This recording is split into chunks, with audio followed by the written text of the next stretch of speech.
We'll call this meeting of the Minerals Committee back to order. First order of business for this afternoon is a summary on state regulation of oil and gas operations in federal exploratory units.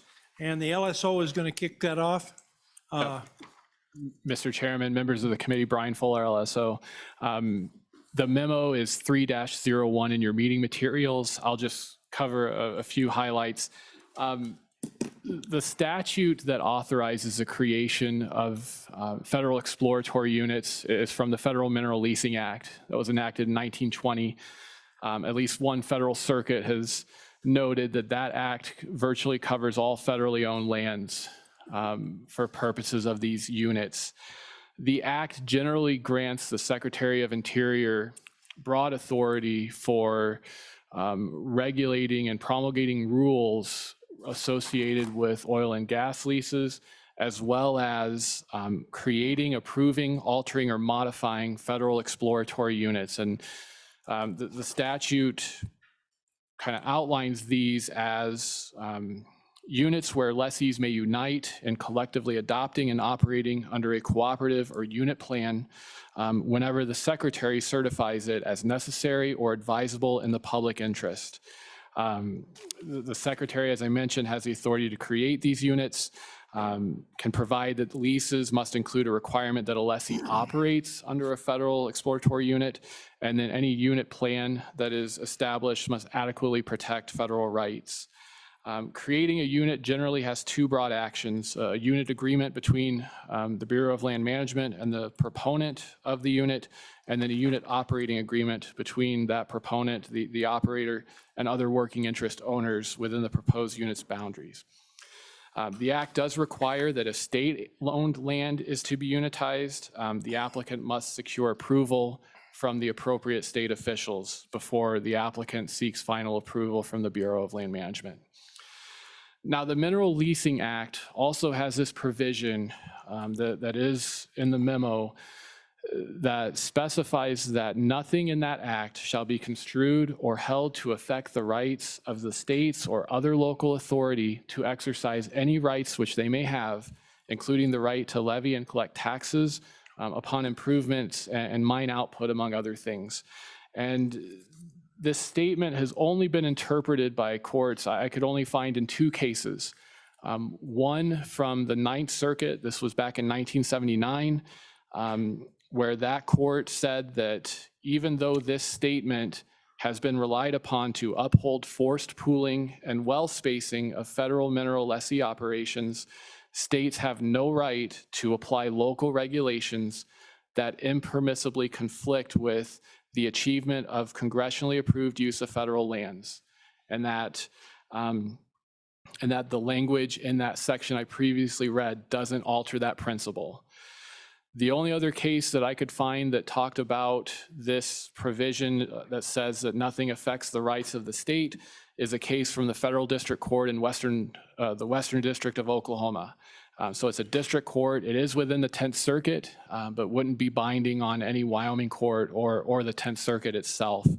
But in that case, the question was about a state pooling order, a forced pooling order.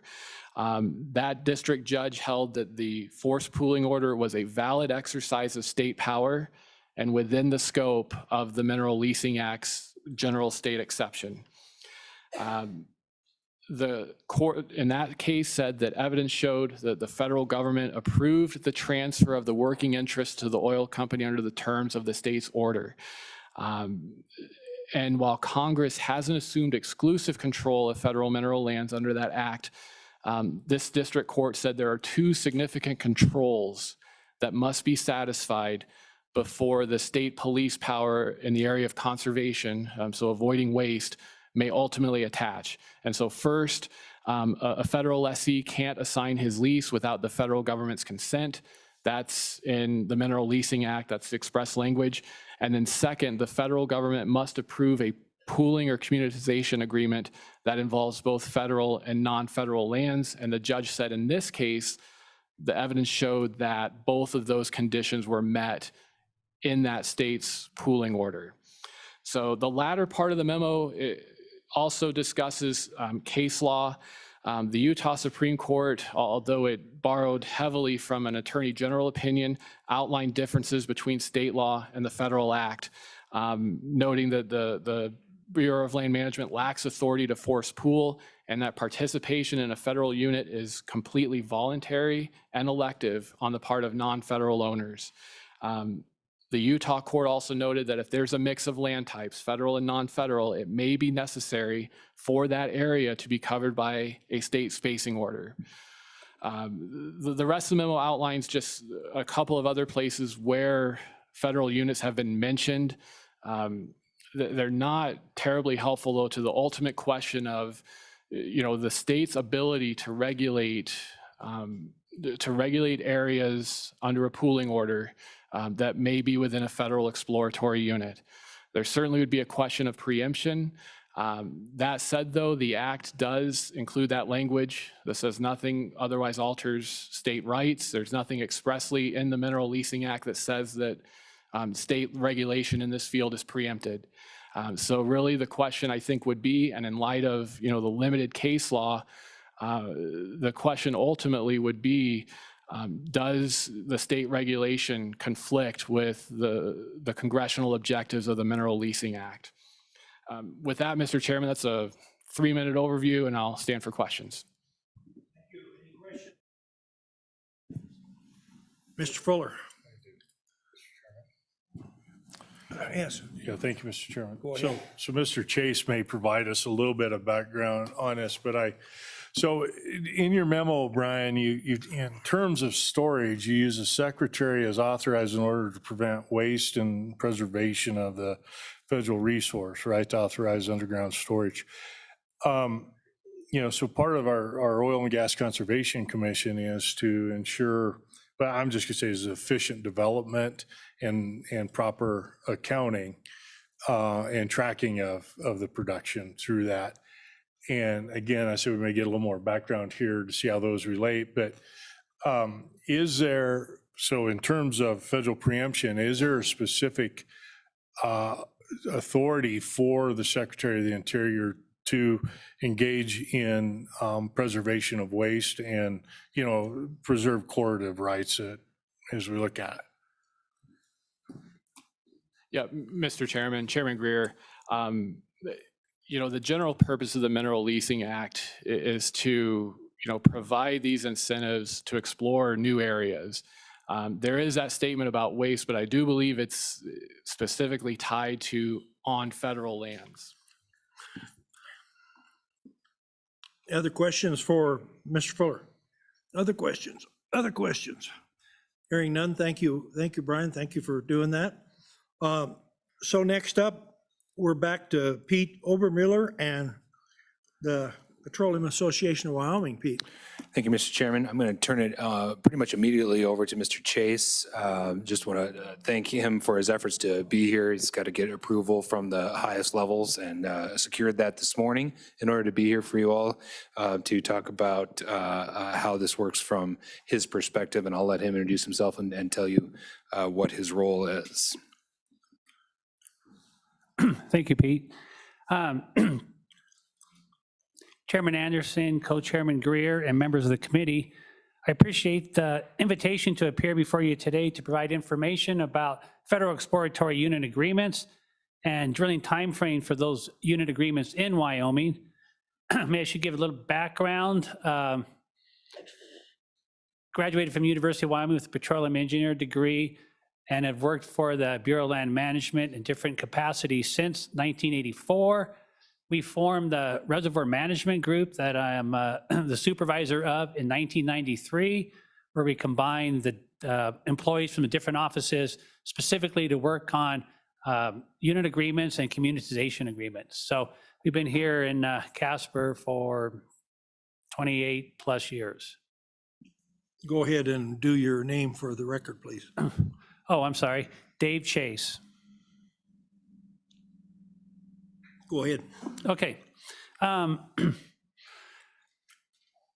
We already talked about, Mr. Fuller mentioned about the Mineral Leasing Act, but it does, as amendment or as amended in the subsequent regulations, issued in accordance with the Mineral Leasing Act, require unit plans to be for the purpose of conserving the natural resources of the pool, field, or area involved and must be determined to be necessary or advisable in the public interest. Unitization provides for the exploration and development of an entire structure or area by a single operator so that drilling and production may proceed in the most efficient and economical manner. So now I'll briefly talk about those drilling requirements for an exploratory unit once it's approved. Once an exploratory unit is approved by the BLM, the unit operator has 6 months to begin drilling the initial unit obligation well. Under Section 25 of the unit agreement, a unit operator may request additional time to begin drilling the initial unit obligation well for reasons that may include a unit operator lacking an APD approval by the appropriate BLM field office, the 6-month drilling period falling in the middle of lease steps, rig availability issues, etc. The unit operator needs to drill a unit obligation well every 6 months after the completion date of the previous obligation well until they complete a well capable of producing unitized substances in paying quantities. And the definition of producing unitized substance paying quantity is the well needs to pay out its drilling and completion costs, obviously plus operating costs and then taxes and any royalties. Once a well is completed as a unit paying well, the unit operator has 5 years from the initial participating area date, which typically would be the completion date of that initial well, to develop the entire unit area.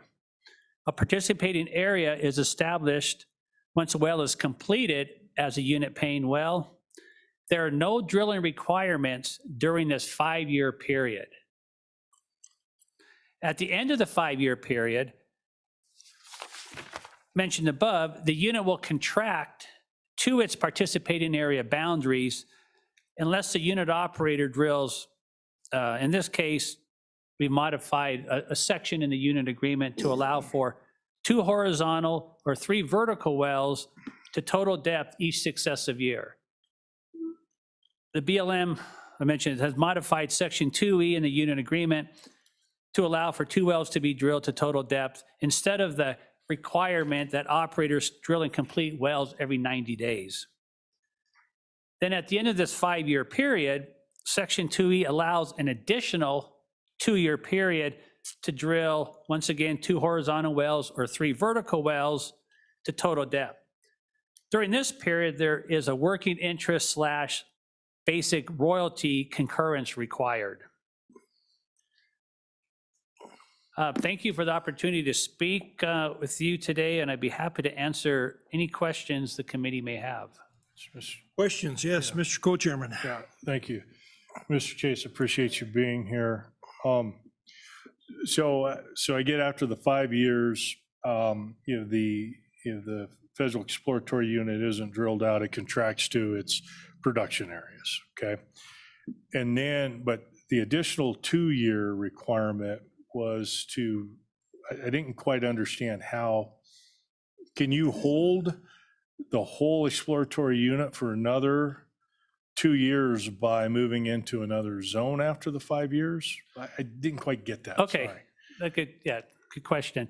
So after the 5-year period, after that initial participating area is approved, like I mentioned, there's no drilling requirements. But during that 5-year period, we get a plan of development submitted by the unit operator. If we see that after the first couple of years, there's no proposed development, we're going to contact the operator and say, we realize there's no requirement to drill, but we're going to require additional wells to be drilled, or we're going to contract the unit to that participating area boundary early.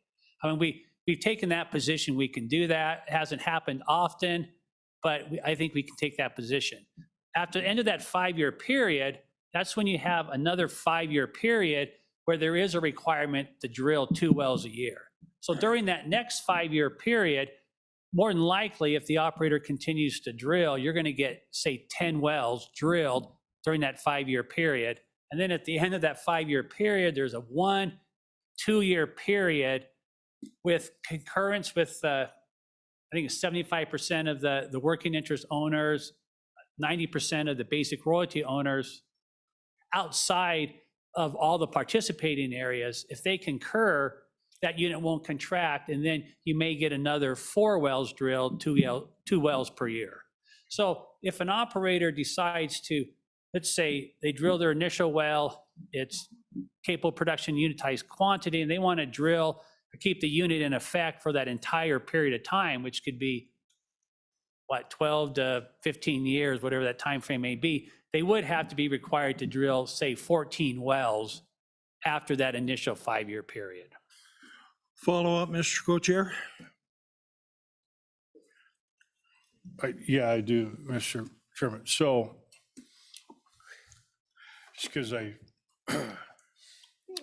world of horizontal drilling is a different world than the vertical drilling. So, so we've got our paying areas. You're talking about if you've got to drill 2 additional wells, do you have to develop 2 new areas with hope of paying quantities? That is, if there are a blend of, obviously there's federal royalties, right? Federal minerals, but a blend with some more private minerals in there. Or can you just keep running new legs at different formations in that same paying area? Good question. Yeah, I should have stated that. Why don't you go ahead and answer that, Mr. Chase? Oh, I'm sorry, Mr. Chairman. That's a part that Pete told me and I forgot it already. I should have mentioned before, when we get into that section 2E period, you have to drill outside the existing participating area boundaries. And we took the position that if you have a participating area that's to the frontier and the operator now wants to develop the Niobrara or Maori, they still would not be allowed to drill inside that frontier participating area. They need to step out and actually explore additional acreage. Yeah. More questions for Mr. Chase? More questions for Mr. Obermueller or Mr. Chase? Hearing none, have you got some follow-up? Just real briefly, Mr. Chairman, there is a so far unused, but an explored possibility via the Oil and Gas Conservation Commission's rules to overlay on top of these a state participating unit. And some operators have talked about that with OGCC in the past. My understanding is it has not been tried, but in terms of getting to some of the committee's concerns we heard in the last meeting about time for payment and timelines and those sorts of things, what I would like to do, Mr. Chairman, is to I don't have great answers for you now about it, but I'd like to work with OGCC to see if there's some way that we could perhaps overlay the state participating unit on the federal and work those state rules in conjunction with federal rules and see if we can make it a more efficient process for everyone involved. It may not be possible, but there is language in OGCC's rules that allows for them to do that. It's a similar process. It's a similar incentive. It's a different process. Yes, go ahead.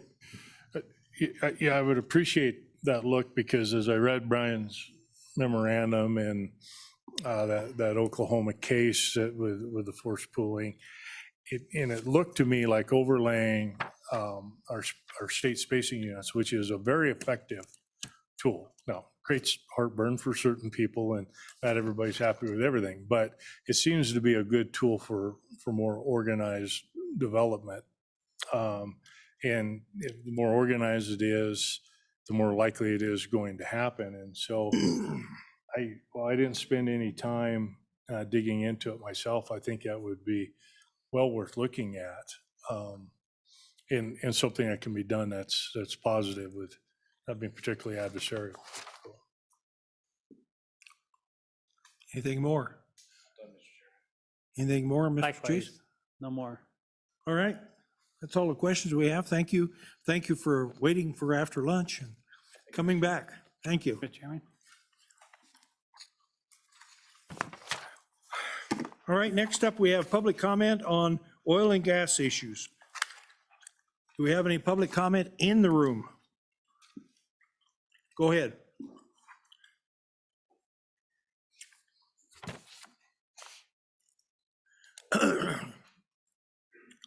Turn that on and identify yourself, please.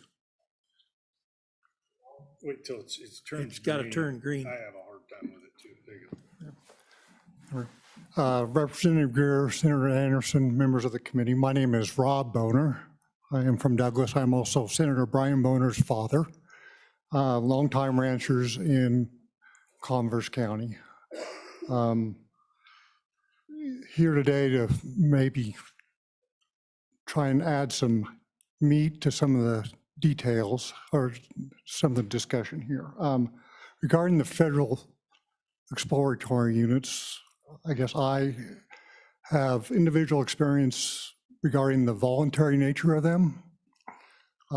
As a matter of course, we always strike the pooling and unitization language in any of our oil and gas leases.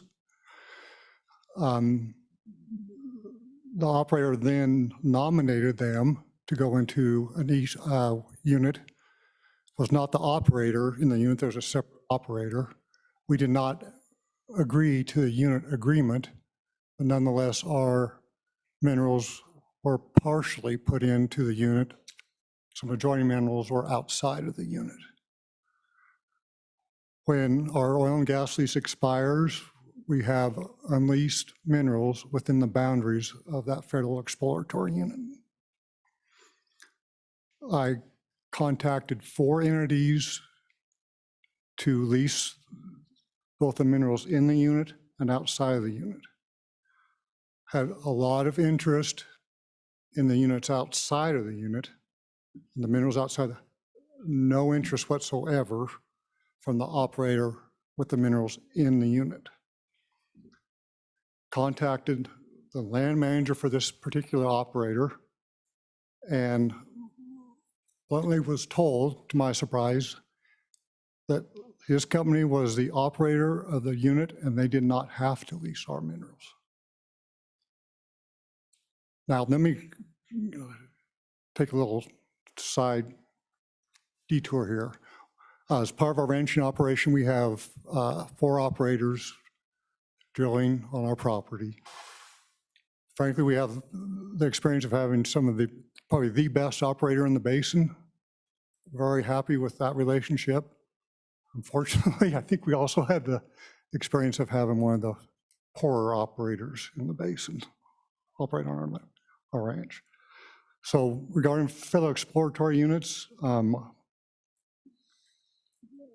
our experience has been once the operator is designated, there is no competition for any open minerals in that lease, within that unit. In addition, we have not seen the timeline laid out for the unit agreement met. I think I would probably emphasize the word federal in the federal exploratory unit, and it seems like there are numerous delays when you get into that federal nexus. If I had a wish, I wish there was a way to create competition and more opportunity for other operators within a federal unit. Just so that there is no mechanism. I believe, Mr. Chase, correct me if I'm wrong, I believe the non-operator can drill 1 well within a unit. Well, that's non-economical. So if there's a mechanism to create more activity, competition, whatever it may be within a unit, that would be much appreciated. And if I could segue then maybe into the statutory royalty topic we heard earlier today.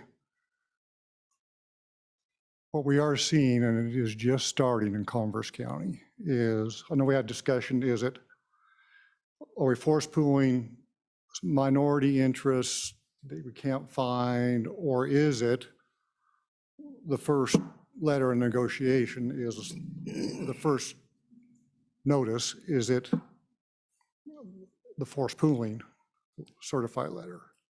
And I know of 2 instances with local Converse County longtime families where their first notice of anything was the first forced pooling notice. I absolutely understand the need for the forced pooling to be in place, but I think the concern is that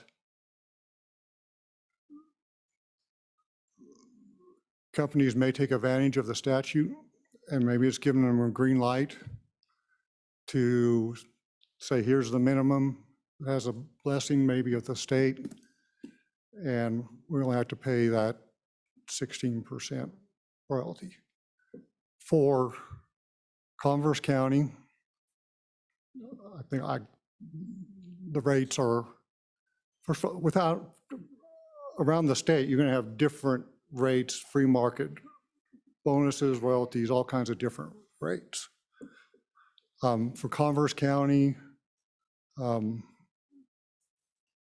minimum royalty rate now is probably 3/16, 18 3/4. A lot of things are being done at 20%. Bonuses are highly variable depending on the location, but bonus money is anywhere between, used to be, say, pre-COVID, $1,000 an acre up to $5,000 an acre for a 3 and a 2, 3-year initial primary, 2-year extension. So when we talk about bonus money not being part of the statute, it's a significant impact. If there's some mechanism to bring market rates into this, I think that would be helpful. Simply because rates in Laramie County, Goshen County are going to be different than Converse County, Southern Campbell. Just completely different. Johnson County is going to be something different too. So, committee members, thank you for your time today. That's what I came to share, and would be more than happy to answer any questions. Any questions for Mr. Boner? Co-chairman.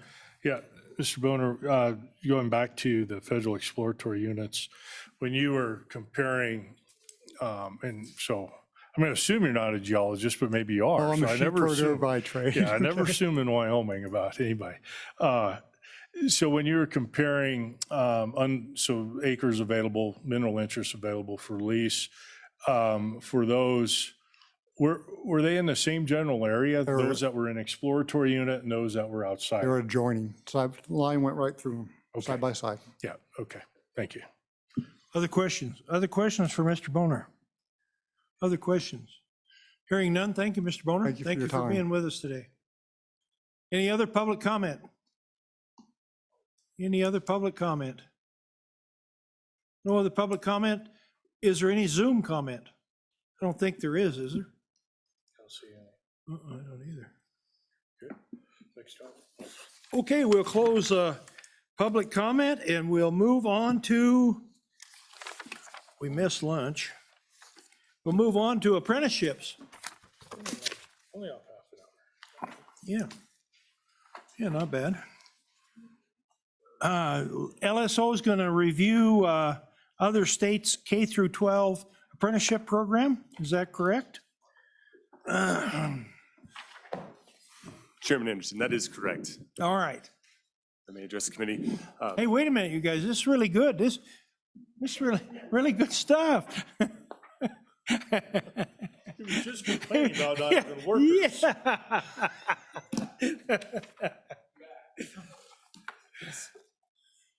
All right, go Chairman ahead. Anderson, Co-Chairman Greer, and members of the committee. I'm Luke Plum, Staff Attorney for the Legislative Service Office. Today, this is actually 5-02. Our Research Associate Pierre has also presented, or has provided a memorandum on some other states.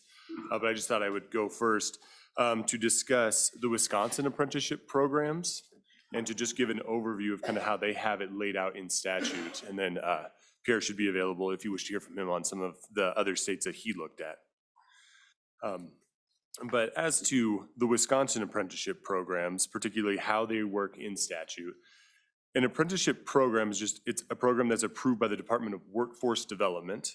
and that provides for employment and training of apprentices in, particular trades and crafts, and to try and employ and train those apprentices.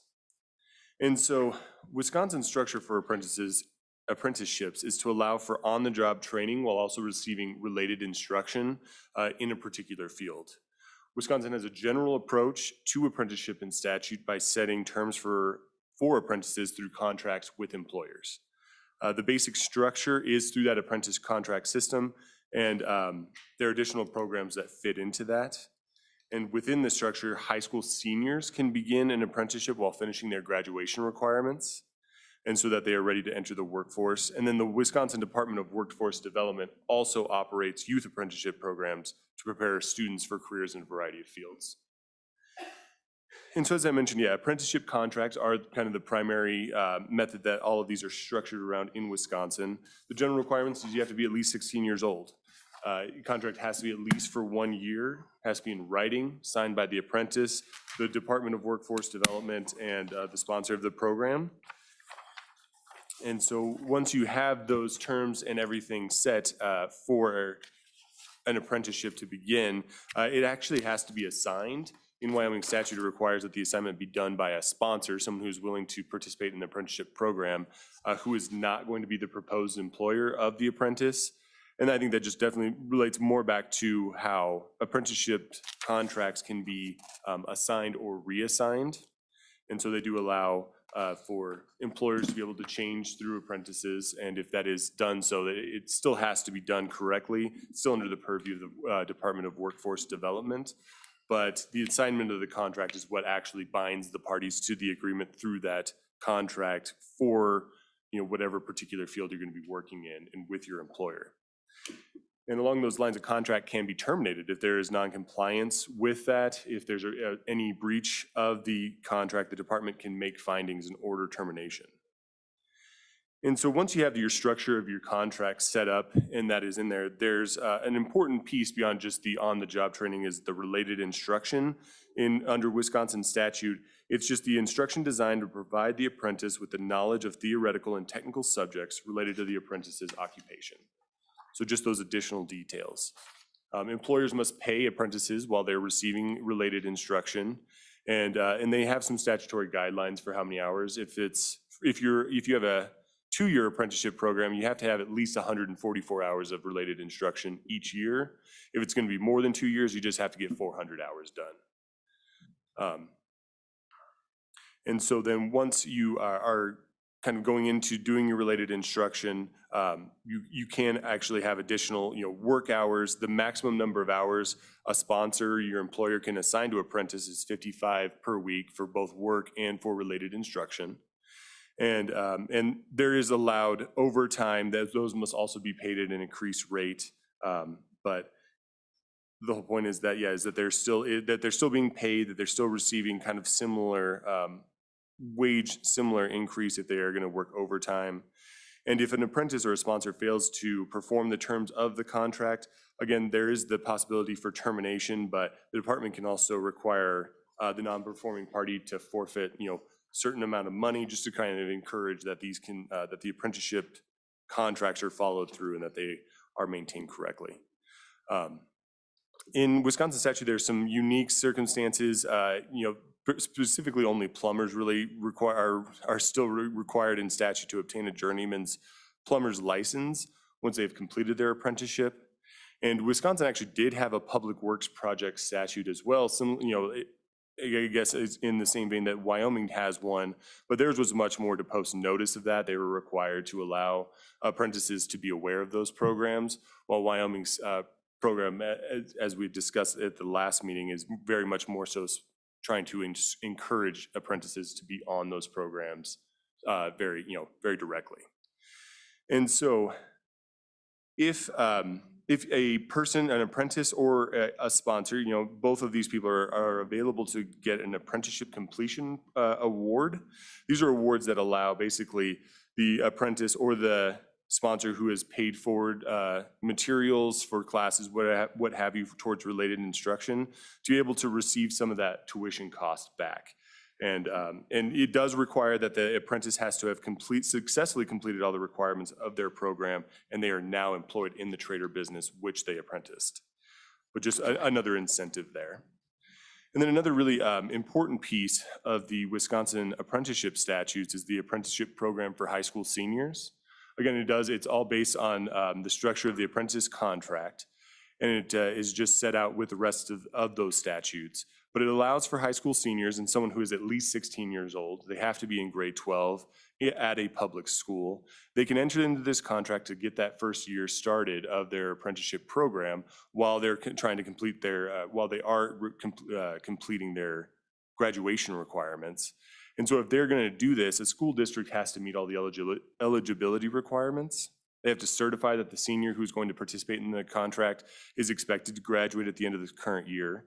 They have to certify that the senior's on-the-job training schedule will not interfere with their ability to complete graduation requirements. The school district has to agree to award high school credit to the senior for any related instruction, but as well as for on-the-job training. And if all of those criteria are met, then that is how high school seniors can join in on an apprenticeship contract. They will work with their employer to be employed on a part-time basis while school is in session, and they have to complete 450 hours of on-the-job training during the first year of their apprentice. That's the minimum set in statute. And 1 year after they enter into this contract, they have to provide evidence that they did graduate from high school, and if they fail to do this, then their contract can be terminated by the department. And statute requires that the Wyoming State Development Board, their Technical College System Board, and their Department of Public Instruction work together to make these programs happen. So it's very collaborative, and a lot of this is done by rule. And finally, the last major portion of apprenticeships in Wisconsin statute is the Youth Apprenticeship Program. Just briefly going through that is, once again, it's through the Department of Workforce Development. They're allowed to maintain these youth apprenticeship programs. They work with several other boards, such as the Wisconsin Council on Workforce Investment, the Technical College System, and the Department of Public Instruction to put on these programs. And really, they're just required to approve occupational areas for youth apprentices to work. And there's 16 specifically listed in statute and by rule that they are required to recognize, but they can recognize any area. And it's just supposed to be a method to allow youth to kind of get involved, to start working on an apprenticeship.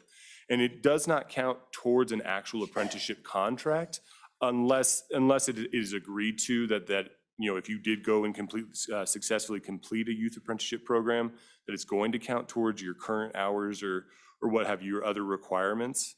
But it's just a way to kind of get students and younger people kind of in different areas, occupational areas, to try and begin that process of an apprenticeship. Yes, go ahead. So that, what was that? What was the term used for that program? It's not really an apprenticeship program, it's more of an internship program, right? I think more or less, so in statute, they call it a youth apprenticeship program, but I agree with you. It's not how I read it, is that it is an apprenticeship program in so much as that it may count towards an actual apprenticeship program that's done through a contract in Wisconsin, but it is more so that they can still work with employers and kind of get a taste for it. But yeah, they use the term apprenticeship, but I don't know if it actually counts towards, most of them I don't think would count towards an actual apprenticeship. Yeah, Mr. Chairman, I appreciate, that's a great distinction, is that, the people I've talked to it's really a matter of getting people in the pipeline and getting them young to let them understand how to work, what it means to be a good employee, and then also to get that experience in an area that they might later become excited about. So I appreciate that you calling that out. Thank you. And so just some final points here, and I know Pierre is also available on the Zoom. I know he was going to get a little bit more into this as well. But to implement a youth apprenticeship program, the department can award grants to local partnerships to host and participate and coordinate these programs. And so there's some further requirements there. But that is what I have for the statutory provisions of the Wisconsin program. If there were any further questions, I'd be happy to. Any questions? Yep. Representative Heiner. Mr. Chairman, thank you. Mr. Plum, thank you for this short course on apprenticeships. But our Wyoming Department of Workforce Services has an internship grant program whereby they can provide anywhere from $12 up to $25 an hour for an internship. How does that overlap, or is there a similarity between our internship grant program and what Wisconsin is doing? Or, we're trying, as Co-Chairman Greer mentioned, we're trying to get people into the pipeline. And with the internship grant program we have through the Wyoming Department of Workforce Services, isn't that trying to do the same thing? Are we already having this program in place, and are we having success with it? Yes, Chairman Anderson. Representative Heiner. I have somewhat glanced at that internship program. This was just a review of the Wisconsin program, kind of how they operate it. I think, that they do achieve some similar things, but I think there are some differences. I didn't do a direct comparison between those two to be able to fully explain to you if they are as similar as as I think you're describing. But yes, I think that it's somewhat of a similar idea. This was just to provide some information about what an apprenticeship program in a state that tries to target towards youth and high school people kind of go for it. Follow up. So for a country boy like me, can you explain the difference between an apprenticeship and an internship? Chairman Anderson and Representative Heiner. Essentially, an internship, I think, can be paid or not paid. Is essentially, I don't know. I don't know the full definition. I don't have the definition of internship right in front of me. But I think generally an apprenticeship it's on-the-job training as well as related instruction or something similar to that to try and to really work in a specific trade. I think an internship is just more general. Like you can just go and get some hours working on the job. But I don't know. I don't have the actual full definition. Mr. Co-Chairman, please. Representative Heiner, two really good questions, by the way. One, and Director Cooley is here, and she can talk about this later when she testifies, but my understanding of that internship program is really for college students. I was chastised by the director for not applying for any, so we did apply. We do have an engineer that we're actually able to pay more as a result of getting that grant. So that's good for that engineer. Kayla Gursky's here, and I'm sure she'll comment. We're looking at how to get high school students involved, and that's going to take a little bit more because some school districts are open to it and some aren't.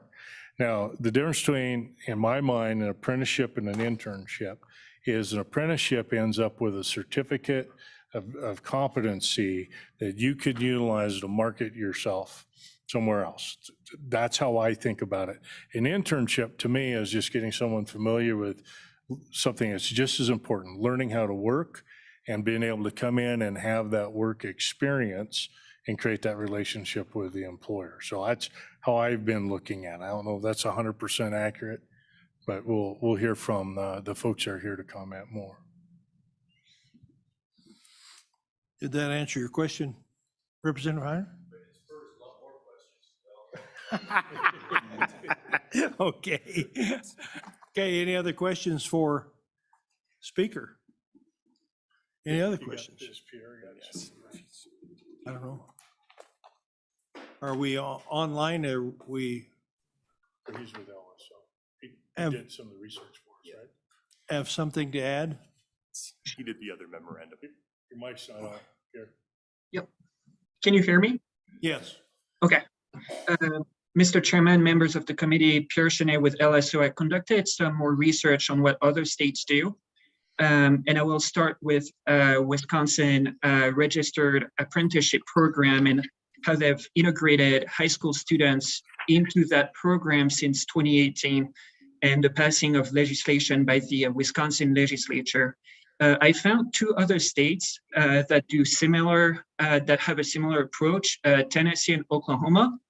And in Tennessee, it's called the Youth Apprenticeship Program, and it's open to high school students, but it follows the same structure as a registered apprenticeship program.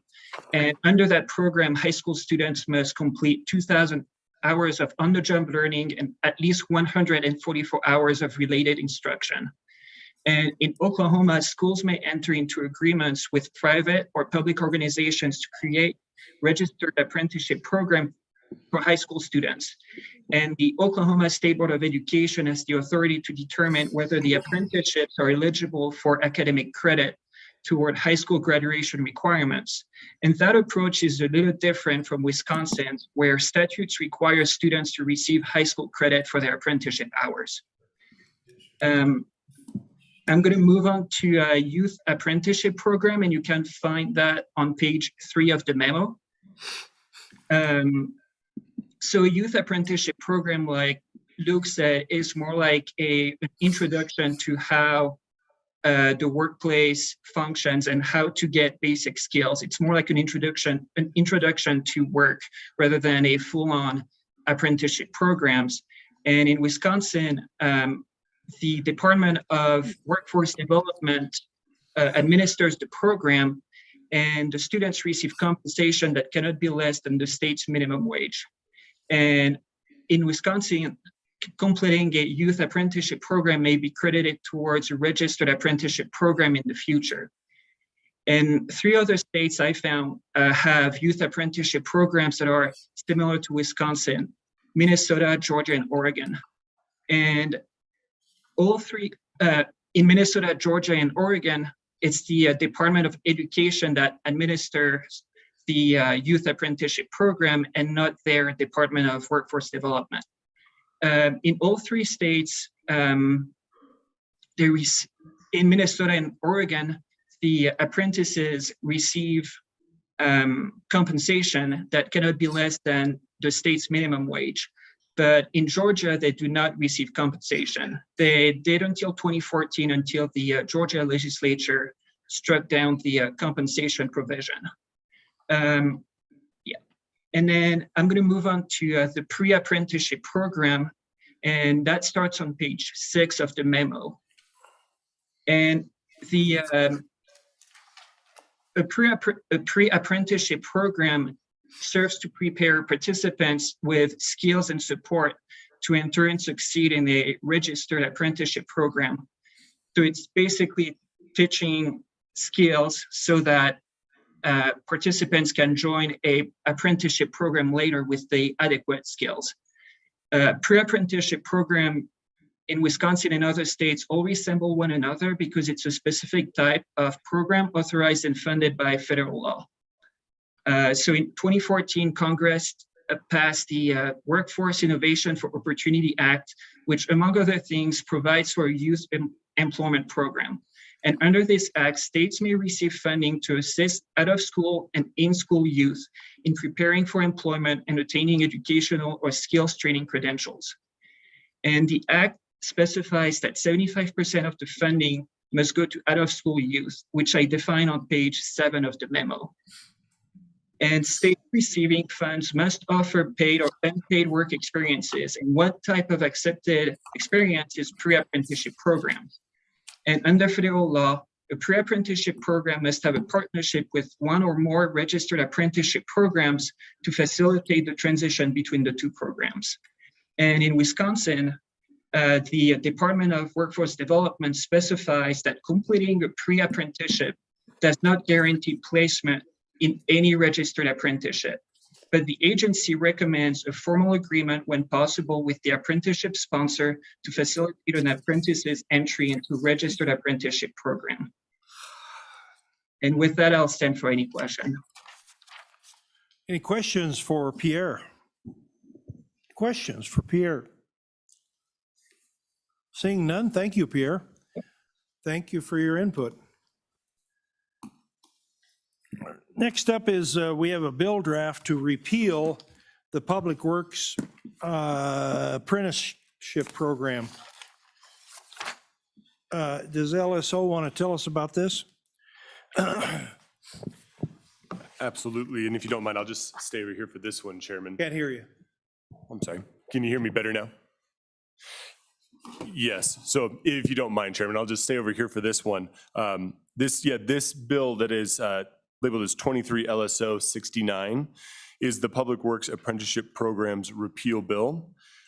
Specifically, it does repeal Wyoming Statute 16.6.901 and 16.6.902.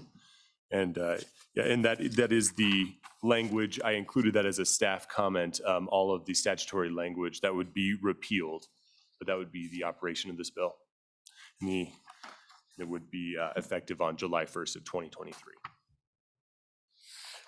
Okay, any questions on the bill draft? Any questions on the bill draft? This was from our direction from last meeting. Yes, Representative Duncan. Thank you, Mr. Chairman. Is there a reason why we're holding off for effective date till the 2023?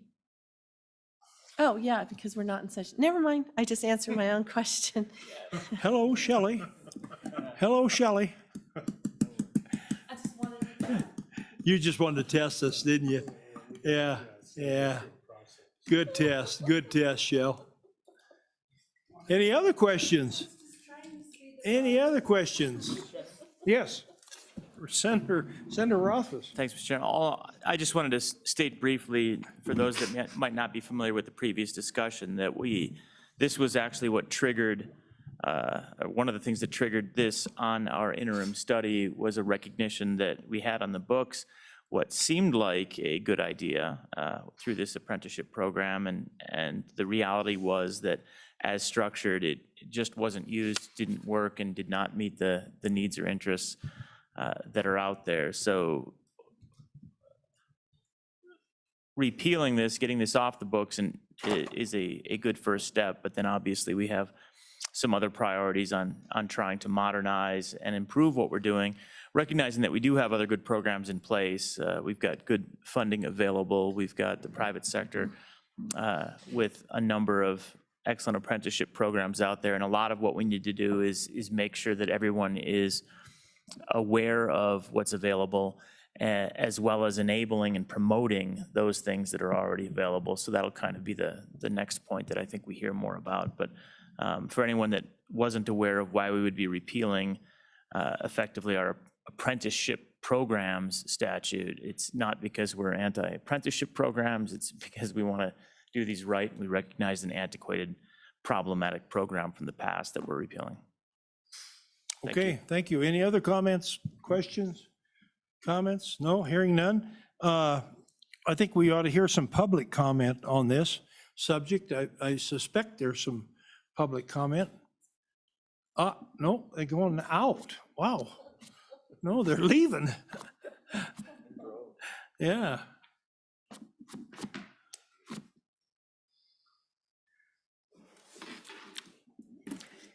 Good afternoon, Mr. Chairman and members of the committee. I'm Katie Legursky, the Executive Director of the Associated General Contractors of Wyoming. We are in support of repealing the Public Works Apprenticeship Program. We support the intent of the program, but it is simply not practical. Since its inception in 2007, not one contractor has taken advantage of the 1% bid preference. To briefly just recap our testimony from the last committee meeting, in the construction of Cary Junior High, which took 18 months to complete, there were 38 subcontractors. That does not include the second, third, or fourth tier subs. During the height of the construction, there were between 100 and 140 workers per day on that project, which means in order for that contractor to qualify for the 1% bid preference, that contractor would have had to have over 20 apprentices on that project from day one with that dirt contractor to the very end with that landscaper contractor.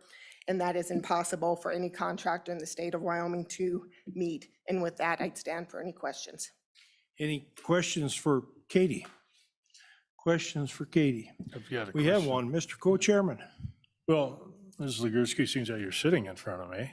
If we get rid of this statute that doesn't work, what do we need to do? I assume you have a whole bunch of members that don't have enough people working for them. I certainly do, and if you would give me a minute, let me give my testimony for the other portion of that and bring somebody up. I thought we were just going to address this portion on this bill, Okay. but I can go ahead and provide testimony You on wanna the take other everything? portion. I didn't know what your intentions were. Well, I want to take what? You take public comment on both On issues. everything, I thought we were Yeah. just doing this bill. Okay. Yeah. Just- If you don't mind, just give me 2 seconds. Okay.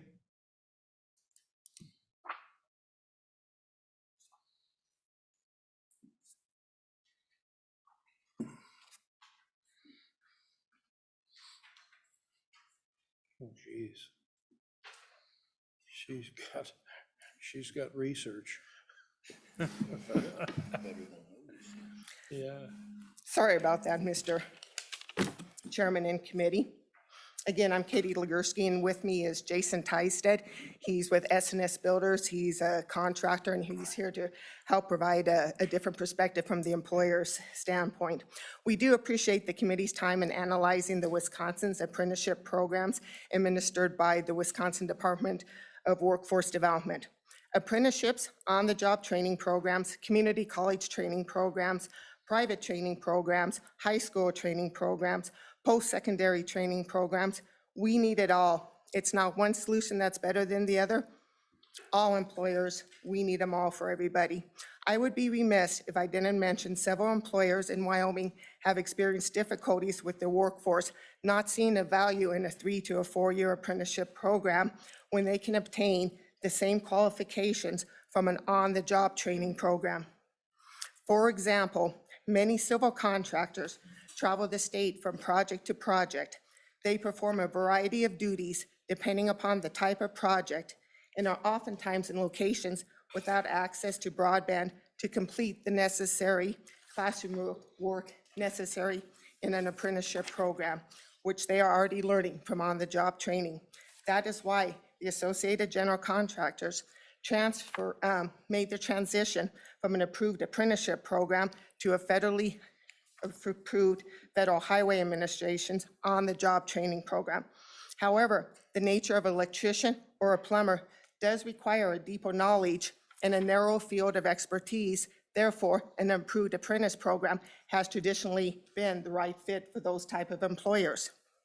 State and local governments can help cultivate the workers and their infrastructure projects needed to pay for greater attention by paying attention to career and technical education and student learner programs. The vast majority of high school students have never heard about construction career opportunities, which is why we are supportive of high school student learner agreements for 16 and 17-year-olds or juniors and seniors in high school. Wyoming may never be able to implement a program like the Wisconsin Registered Apprentice Program, but we do have the tools in place to implement something very similar to the Wisconsin Youth Apprentice Program, which serves as a work-based learning program, on-the-job training internship, or a Working Smart program. It's called something different throughout the state of Wyoming, depending upon where you're on the state. Unfortunately, not all high schools have a procedure in place that allows the teachers, students, and employers to utilize such a program. And oftentimes, those same folks, as well as parents, are unaware that this is even an option that's available to them. Therefore, a very simple solution would be to have each high school participate in such a program or put the necessary procedures in place for when a student is interested in participating in a student learner program. A few years ago, the Department of Education Career and Technical Education team released a work-based learning guide, which is designed to be a tool for school board members, employers, educators, parents, and students. The goal of this guide was to provide opportunities for students to learn on-the-job skills with local businesses as their mentors. Additionally, thanks to the co-chairman, in 2001, HR 239 was passed. This allows these types of work-based learning opportunities to occur with businesses who are deemed extra hazardous, such as the construction industry, says students who are 16 and 70 need to be covered by businesses' workers' compensation, and they also have to follow the Department of Labor child labor provisions. Please note that not all extra hazardous businesses are eligible for student learners agreements unless they are of age 18. Let me give you an example of a successful program. My nephew, who will be a senior next year, goes to school 90 minutes north of here. For his junior elective, he selected to take a Working Smart class. Marco had no idea what career path he wanted to take until he took this class. During this class, he learned how to write a resume, a cover letter, a resignation letter, developed a personal budget, and many other useful skills that would teach him how to enter the workforce. He took a number of assessments until his teacher and he discovered he may want to explore becoming an electrician. So his teacher collaborated with local electricians within the community and found a mentor for him. Once that mentor was found in the town, he signed an agreement, was put into place. This agreement was signed by the student, Marco, his teacher, the principal of the school, Marco's parents, and the business. Marco started his internship with that electrician during the class period. This summer, Marco applied for his first-year apprenticeship license since he turned 18 and is working for that company full-time. This fall, he will again select Working Smart as his class elective and also go to work as an employee for this company and receive school credit and actually a grade for that same class. Another example I will provide for you is we had 2 high school students under the age of 18 who wanted to learn more about the construction industry. We had 2 willing employers who wanted to be a mentor for these 2 students. When we went to the high school, worked with their teacher, went to the principal, they were unaware of the program the Department of Workforce Services had because these employers were considered extra hazardous, even though they met the definition and could apply for the student learner agreement. That high school did not have a procedure put into place, therefore denied the student and the employer the opportunity for that student to do a student learner agreement because a simple procedure was not put into place. I did hand out some information to you guys that does talk about the student learner agreement currently in place through the Department of Workforce Services. There are different options from that. One of them is to be paid. One of them is to be paid with school credit. One of them is to be paid with school credit. So there is the possibility for an individual to participate in a student learner agreement and be paid and not receive student credit, but they still need to have a student learner agreement in place. But unfortunately, this high school was unaware of the program and didn't have a procedure put into place. So unfortunately, those individuals were denied the opportunity. And if you don't mind, Mr. Chairman, I'm going to turn it over to Jason Tysted just to give a little different perspective from the employer standpoint, since he is interested in getting some of these individuals into the pipeline for future employees. Thank you, Mr. Chairman, members of the committee. My name is Jason Tysted with S&S Builders in Gillette. Over the last 5+ years, I've also been part of a small local workforce development group in Gillette.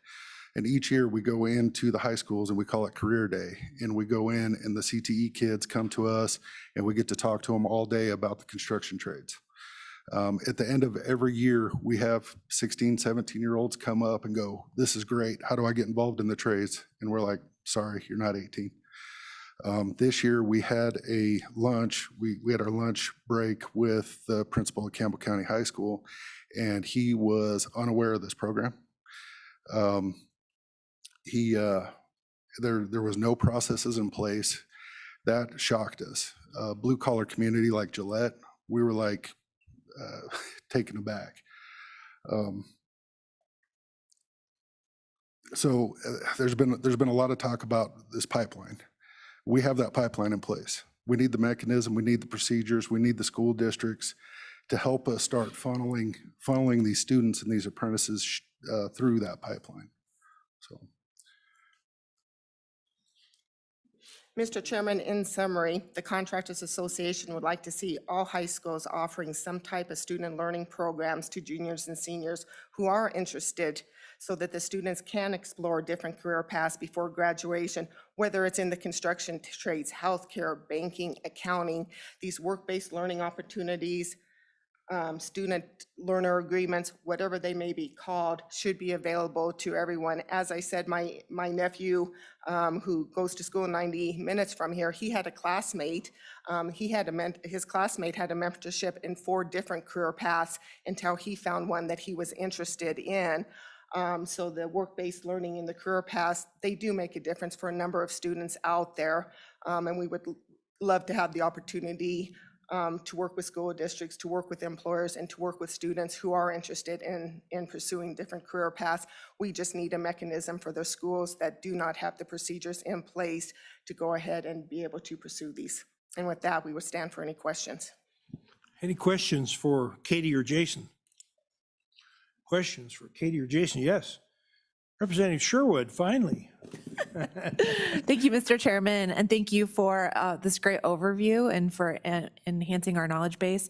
Because the schools maybe aren't here to speak for themselves, do you have a sense of, is this a capacity issue? Is it a lack of marketing awareness, or where is the gap falling that we can help address?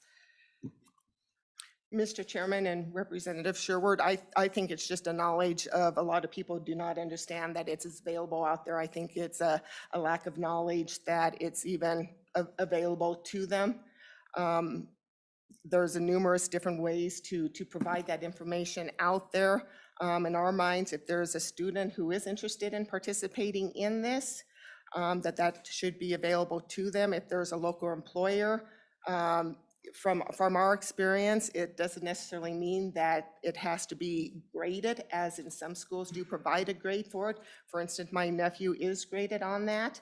I know some school districts do it as a pass-fail. Some school districts just do it as a student-learner agreement without being graded. Any other questions? Yeah. Senator Rothfuss. And, Mr. Chairman, I'll just note that we had an opportunity, Representative Connolly and I, to meet with Ms. Legursky and talk through a lot of this and others as a little working group to contemplate and first of all explore, do we have statutory problems? Do we just have information problems? Where exactly are the challenges? And Ms. Legursky laid out a few keys, one of which is that there's no obligation for a school district to implement really some of the things that we have on the books, and that leads to a roadblock. So Minority Leader Connolly put together some draft language that we can contemplate, we could bring as a piece of legislation for the next committee meeting that basically just addresses exactly what Ms. Legursky said and make sure that the communication all takes place, and that if somebody in a school district is interested, if a student's interested in one of these programs, that each of the school districts is obligated to actually have all of the steps in place rather than be surprised at the fact that they were supposed to have had the steps in place. So I appreciate Ms. Legursky's working with us on that, and Minority Leader Connolly for the work in putting that solution together.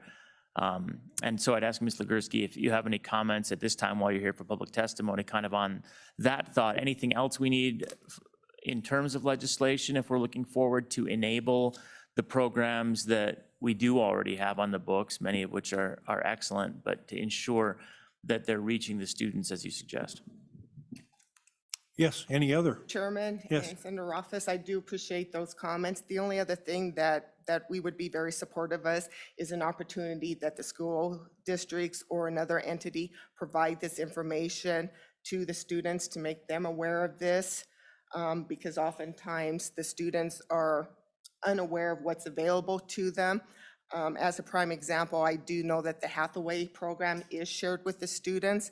I don't know if there's a possibility that at the same time that the Hathaway is shared with them, because that is a career path that shows them the different options that's available, that if there's an opportunity for this to be included with them, or if there's another mechanism to share this with them at the same time. But information on getting this information out to the students would be very helpful as well. Other questions? Other questions? Other questions? Yes. Representative Bear. Thank you, Mr. Chairman. Mr. Tysted, you mentioned that you had interest in the 16-year-olds at school. Just curious, is there a significant drop-off at 18 years old in their interest? Mr. Chairman? Yes. Representative Bear. No, actually, we're seeing the opposite. Well, we've been in the schools for 5+ years now, and I think we hired 8 graduated seniors this year. I think they finally saw that they had an opportunity to jump in, and they did. So, thank you. Yeah, Representative Hyman. Thank you, Mr. Chairman. Ms. Legursky, we've recently, or just discussed a repealer for a public works apprenticeship program, but you're telling us that you still need apprenticeships. You need these people. And obviously, this program hasn't been working for you. But we have another program with the Wyoming Workforce Services for internships. And my research assistant's been helping me understand the difference between an internship and an apprenticeship here. Internship is short-term, 1 to 3 months, and apprenticeships are 1 to 3 years, long-term. And some of your skilled labor need the longer term. So as we repeal this public works apprenticeship program, we still need help for your industry and for healthcare and some of these others. Do we need to revise some of the rules around this internship grant program that we have through the Wyoming Workforce Services to open that up to help you get some apprenticeships and get some grants to help pay for that? Or is that too restrictive right now? Either one of you care to answer that? Mr. Chairman, when you take the word apprenticeship, it has a lot of different meanings to it. The word apprenticeship gets intermixed with a lot of different things. The internship program, and Director Cooley's here can go in a little more information through that on what the internship program is set up for. We believe that the internship program is working very, very well. We do encourage our members to take advantage of it as often as possible to get individuals into there. The apprenticeship utilization program that we are very supportive of in eliminating from statute. It's not eliminating apprenticeship programs per se, it's eliminating a 1% bid preference. Because of the way it was structured, it's impossible for a contract to meet. It's not eliminating apprenticeships across the board, it's just eliminating a 1% preference because of the number of apprentices a contractor would have to have on the project is impossible for that contractor to meet. So it's not eliminating apprentices across the board. We still need to have apprenticeship programs, especially for contractors that have very detailed work, such as an electrician, such as a cement mason, such as a boiler maker, such as a pipe layer. Certain type of apprenticeships are very, very important. So when it comes to workforce development, we need a wide gamut of things across the board. But the internship program through the Department of Workforce Services, I believe, is working very well the way it is. And I know Director Cooley can go into a little more information on how that is structured and how that is working. Other question? Yes, Representative Heiner. Thank you, Mr. Chairman.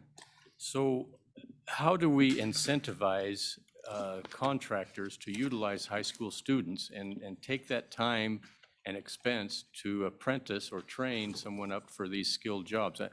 You know, if they need some training, 1 to 3 years, that's quite a burden upon our contractors to mentor them. So how do, this program obviously didn't work, but is there some other way to provide incentive for a contractor to grab somebody out of high school and take them through this apprenticeship program, or rather than hire somebody off the street? Mr. Chairman,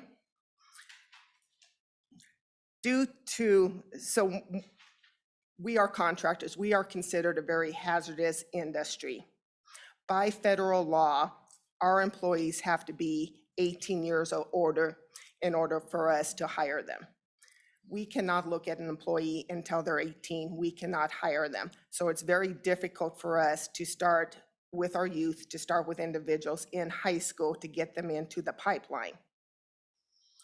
In 2001, there was a bill that was passed, that you guys had passed, that authorizes student labor agreements for 16 and 17-year-olds to be able to go into some extra hazardous employers' workforce that meets the Department of Labor standards. And in order to do that, they have to be participating in a student learner agreement through a local high school. So they have to be 16 and 17-year-olds. That is an avenue that's available for contractors who are considered an extra hazardous employer in certain fields, not all of our fields, to start working with those high school students to get them into that pipeline so that when they do graduate from high school or when they do turn 18, they already have some experience within the construction. We've already started that training. We've started them off into the pipeline a little sooner than the age of 18 because their interest is there. We just need to be able to have that avenue for those students who are interested when they're 16 and 17 to be able to utilize that, as long as the high school has that procedure put into place that they can take advantage of the student learner agreement through the Department of Workforce Services, because that individual does need to be covered under the workers' comp in order to abide by the Department of Labor child provision laws. So that is part of on-the-job training, part of getting them into the workforce. That is how we can do that. And then once we can get them into that pipeline, they do have the opportunity to go into a more formalized apprenticeship program if they want to go into a field that's very detailed, that does need the apprentice program, or they have the opportunity at that point when they are 18 that they can go on to one of our on-the-job training programs at that point. Okay, oh, follow-up? All right, Representative Heiner, All right, follow-up. Mr. Chairman. So, Ms. Legursky, you're saying that everything's in place at this point with the student learner program, that we don't need to do anything more. Everything's in the place so you can get these students at 16, get them into the pipeline, and get them started in this apprenticeship. Is that what I'm understanding? Mr. Chairman, that is correct, as long as the high school has the proper procedures into place, and that's the roadblock we're running into, because not every high school does, nor is every high school willing to do it. Co-chairman, Mr. Co-chairman. Sorry, this is actually a topic I'm passionate about even. So I testified in front of or gave a presentation to state school board last week, right? And I got asked the same question, is what, and it was sort of like Representative Heiner's, what incentive? My feeling, and I just wonder if your members are the same way, is employers don't need an incentive. What we need to do is make the pathway clear, knock down the barriers, protect the employers from the boogeyman being the liability that is in the shadows. I think we've taken steps towards that, but we need to go further, and we need to get the high schools to cooperate. And so that's my question. Do you think the employers need to be incentivized, or do we just need to get a clear path forward? Yes. Mr. Chairman, I agree with you. We don't need any extra incentives. We want to build our workforce. We just need to knock down those barriers between us and getting them on our job sites and letting us train them. Any other questions? Other questions? Thank you, Katie and Jason. Thank you very much. Thanks for coming and talking to us. Any other public comment on apprenticeship programs? Yeah, the director is going to do it for a while. She's usually pretty fast. Welcome, Director. Mr. Chairman, Mr. Co-Chair, members of the committee, my name is Robin Cooley, and I'm the Director of the Wyoming Department of Workforce Services. Pleased to be here with you today. I also have online, I believe, is my administrator, Holly McCamey-Simone, who oversees our business training and support unit if I need to call a friend. I believe she's there. I first wanted to, if I may, respond to Representative Heiner's question as it relates to apprenticeship versus internship and what the difference is between the two. Generally, there is a lot of semantics involved in this, but generally what we're talking about is an apprenticeship in most situations is a Department of Labor recognized program that is a structured learning experience that at the end of it, as you indicated, you'll get a certificate that then takes you into I forget the terminology, an electrician, the next step in that process. With the internship, it's not necessarily that, although I will tell you our rules require it to be a structured learning experience, so you will get a very set learning experience as you go through that. But at the end of it, you don't necessarily get that certificate that then takes you into the next step of that process. I would also add, though, however, that internships can be used for high school students. It's not just for the college students. So if we're talking about needing an incentive for employers to get some of those high school age students into the workforce, the internship is an opportunity for them to do that. And with the increase in the hourly wage, I think that that's a very viable opportunity and option for them. But what I mainly came here today to do is to let you know what we're doing within our our apprenticeship expansion unit that we've already got in the office. We have an entire grant team that is working on our apprenticeship opportunities around the state. We, in 2019, had applied for an apprenticeship state expansion grant from the Department of Labor, which we were granted for a 3-year performance period. What this allowed us to do is directly collaborate with the Department of Labor, Michael Broad here, who is our state representative with the Department of Labor, to develop apprenticeships across the state. It's been very successful. We've had some fits and starts with it for sure, because we started out with AWAC positions in those in that team, and we're able to turn that into full-time positions within the office, which is really when those started to build some momentum, because then we had some consistency and continuity in that team. What we were able to do with that program was we've increased our reimbursement to employers who set up an apprenticeship program from $300 to $1,000 per apprentice that goes directly to the business. We are currently reimbursing 134 apprentices around the state, and we have supported plumbing and heating, HVAC, cybersecurity, IT, water systems, and electrician apprentices around the state. We're also working on some healthcare-related apprenticeship opportunities, including medical coding, disability support care providers, and pivot prosthetics as well for a prosthetic technician. Our team has been just tremendously busy around the state. They've had a number of statewide town halls, a number of participants in those town halls, but they've also been attending the CTE or the Career Technical Ed conferences around the state, providing information on apprenticeships and in K through 12. They've also gone to a number of conferences to learn more about apprenticeships, but they're also developing these apprenticeships into areas that are not, as we indicated, are not the regular type of apprenticeship areas that you would think of. We're also looking at the potential for an apprenticeship opportunity with the Department of Education leading the charge on that for teachers around the state. So there's so much opportunity with apprenticeships around the state that we really want to continue developing this opportunity. But our apprenticeship state expansion grant ends at the end of this month. So what we've done is we applied for another opportunity. You know, the Biden administration, you've been hearing a lot about apprenticeships. They're pushing apprenticeships around the country. And so we've been waiting and waiting on opportunities that we can take advantage of with some grants. We did apply for the Apprenticeship Building America application grant, requested $2.3 million.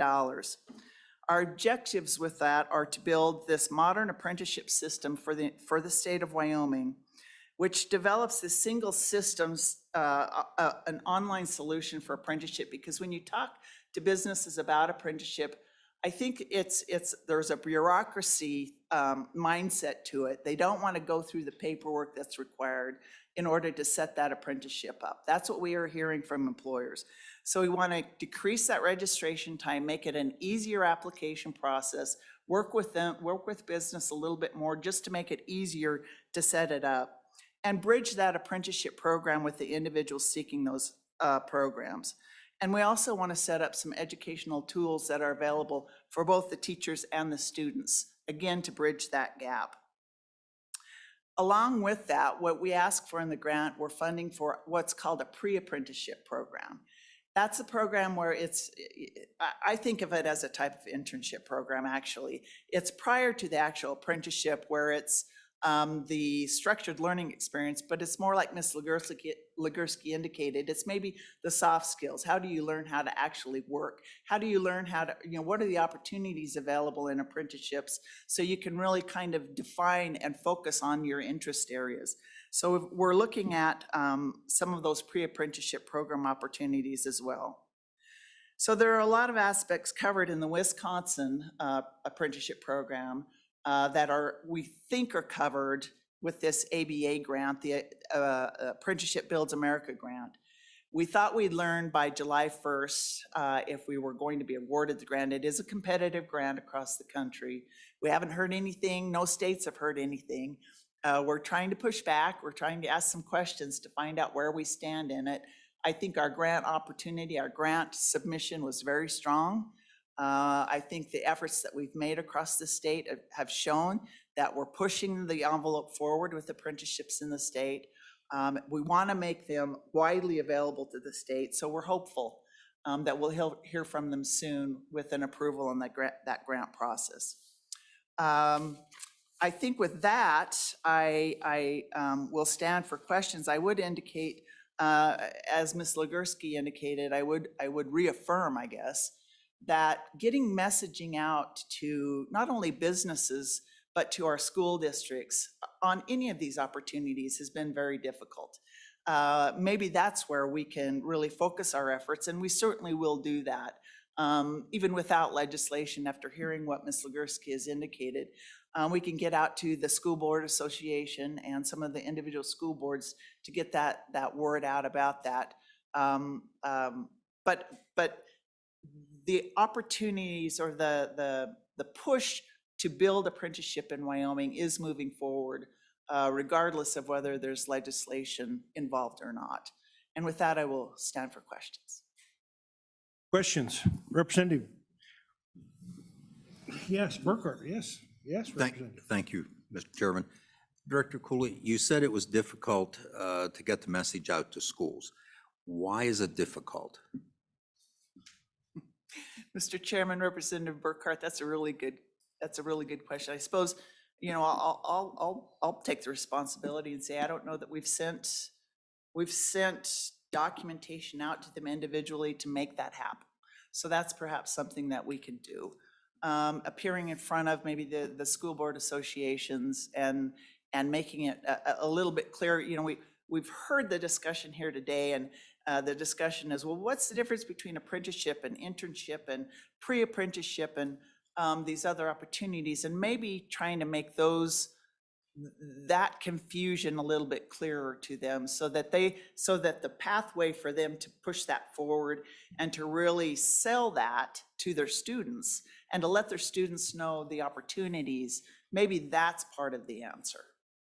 Follow up? Yeah. So, Director, is it more, would you say it's more the responsibility of Workforce Services or Department of Education?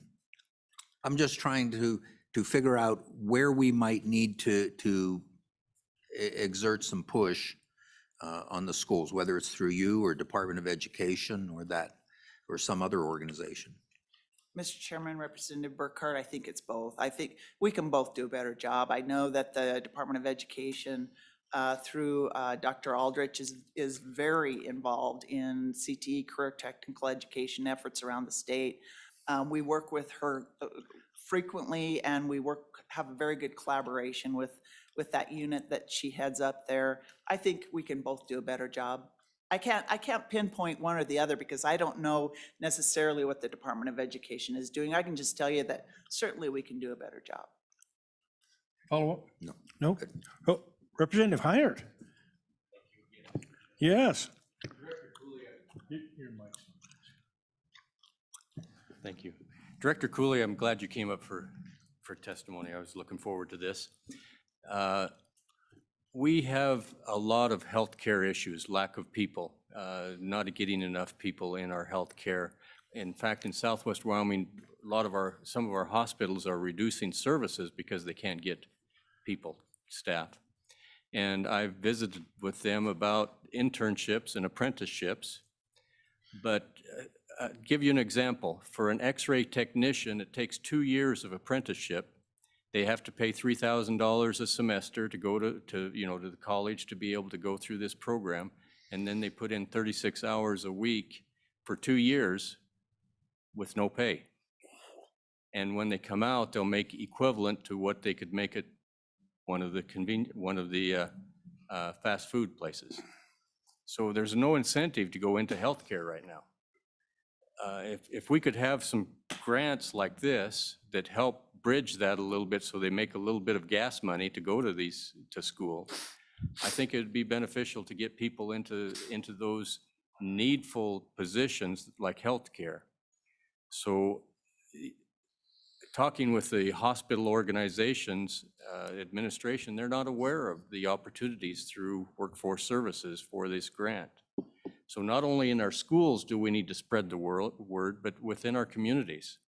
I've given them your webpage to look at, but maybe there's a little bit more that we could do. I don't know. Is there anything more we can do to spread the word so that, hopefully you do get this additional grant in July, and hopefully we can put that to work so we can bring people into this pipeline so that we can get more people into our services where we desperately need them right now.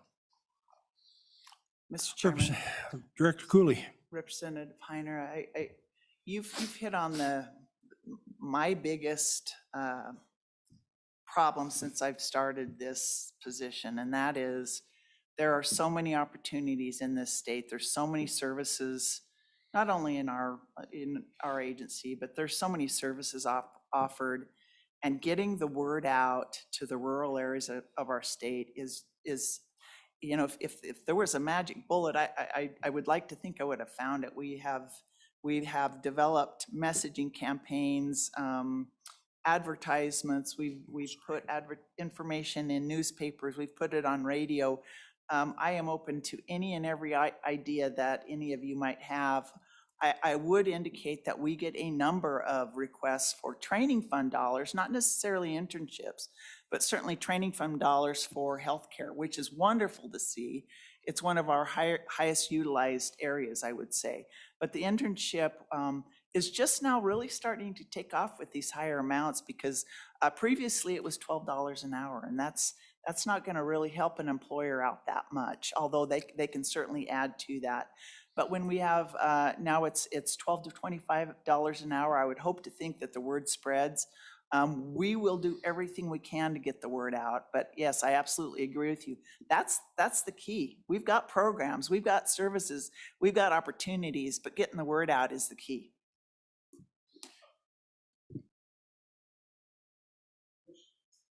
Chairman, go ahead. Thank you, Mr. Chairman. Director, Workforce Services has some great programs. We've used the work training to help move people up in our organization. And then recently I did get grants for interns. We were authorized 3. We got 1 hired as an intern, and we were able to pay him over $20 an hour, $12, and then we kicked in almost the same amount ourselves, so we weren't afraid to pay for that. And then the 1 gal, we just went ahead and hired her full time, so it didn't matter. We didn't need the internship program. But so I think a little bit of the disconnect that I'm trying to get together. One is we talk about school districts, and I think Senator Rothfuss is onto something with making sure the school districts are aware and will participate in this. Now, the student learner program's been in Moreland since before it went into statute. And we had 1 student apply this year, despite numerous calls and attempts. And so those are difficult things.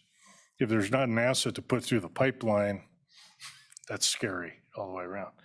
But the next component of this is, so looking at your rules on apprenticeships, and I just pulled these up and looked at them for a while, but the definition, apprenticeship program, which is used throughout this for the funding and the grant, means a plan containing all the terms and conditions for the qualification, recruitment, selection, employment, and training of apprentices. Does that mean the employer puts that together, or do we have a stock set, or should the state look at, directing that we come up with a set of apprenticeships that go from healthcare to small business management, to making sugar, to building bridges, whatever the case may be. Mr. Chairman? Yes. Chair?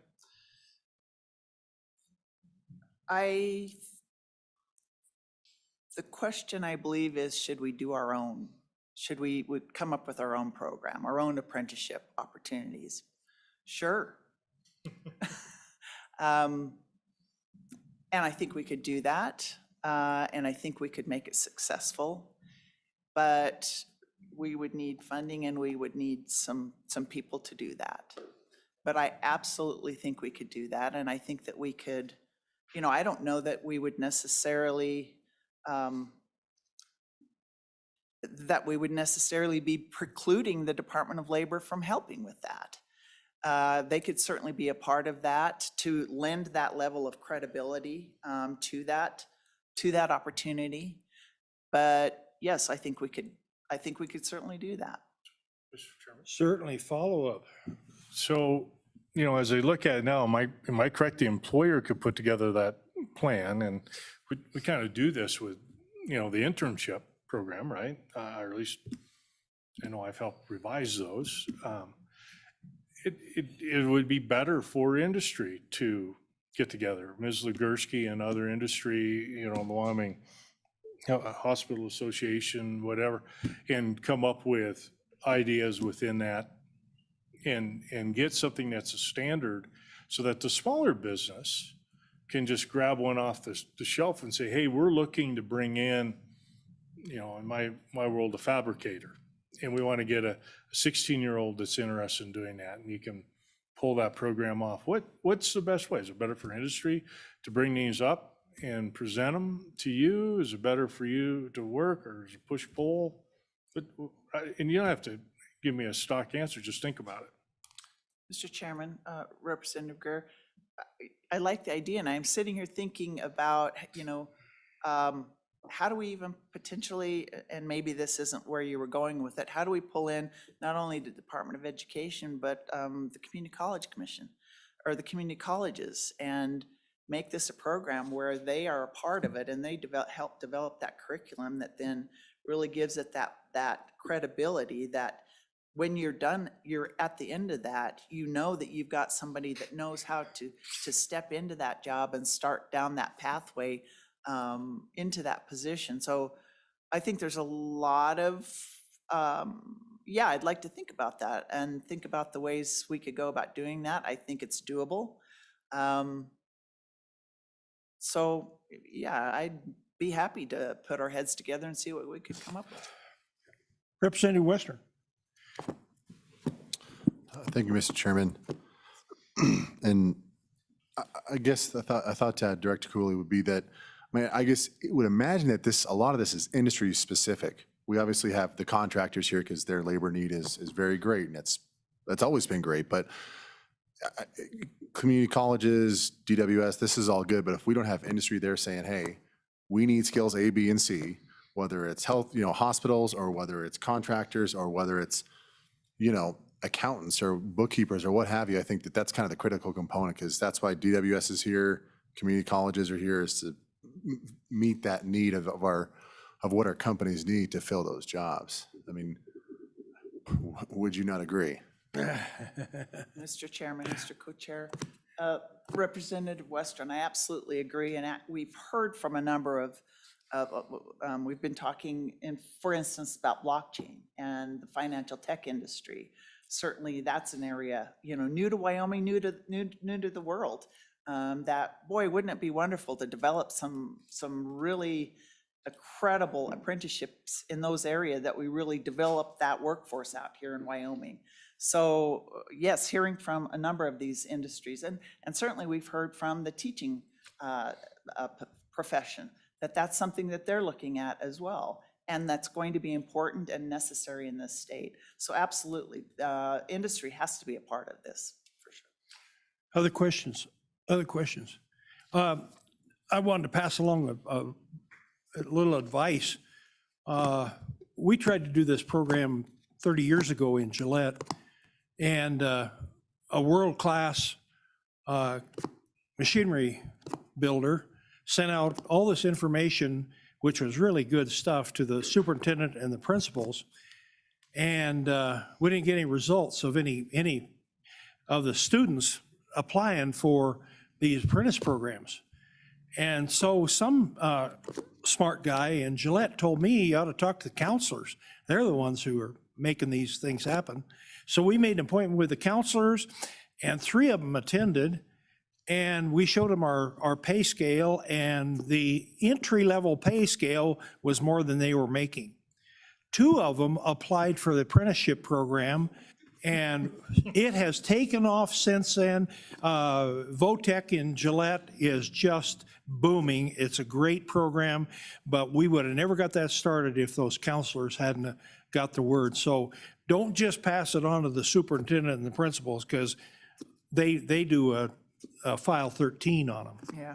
Thank you. Mr. Chairman, just a comment on that. I think that in talking around the state, there are a lot of industries that are talking about grow your own.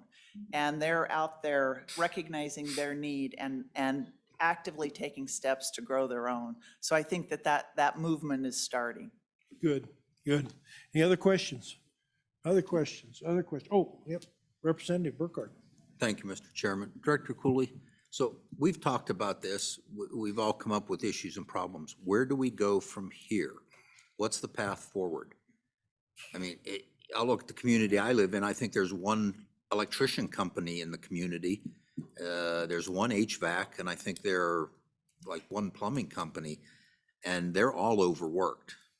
So to get people into these businesses, these industries, where do you recommend we go from here, from this discussion? Mr. Chairman, Representative Burkhardt, it's a little overwhelming, isn't it? Because we have such a need out there.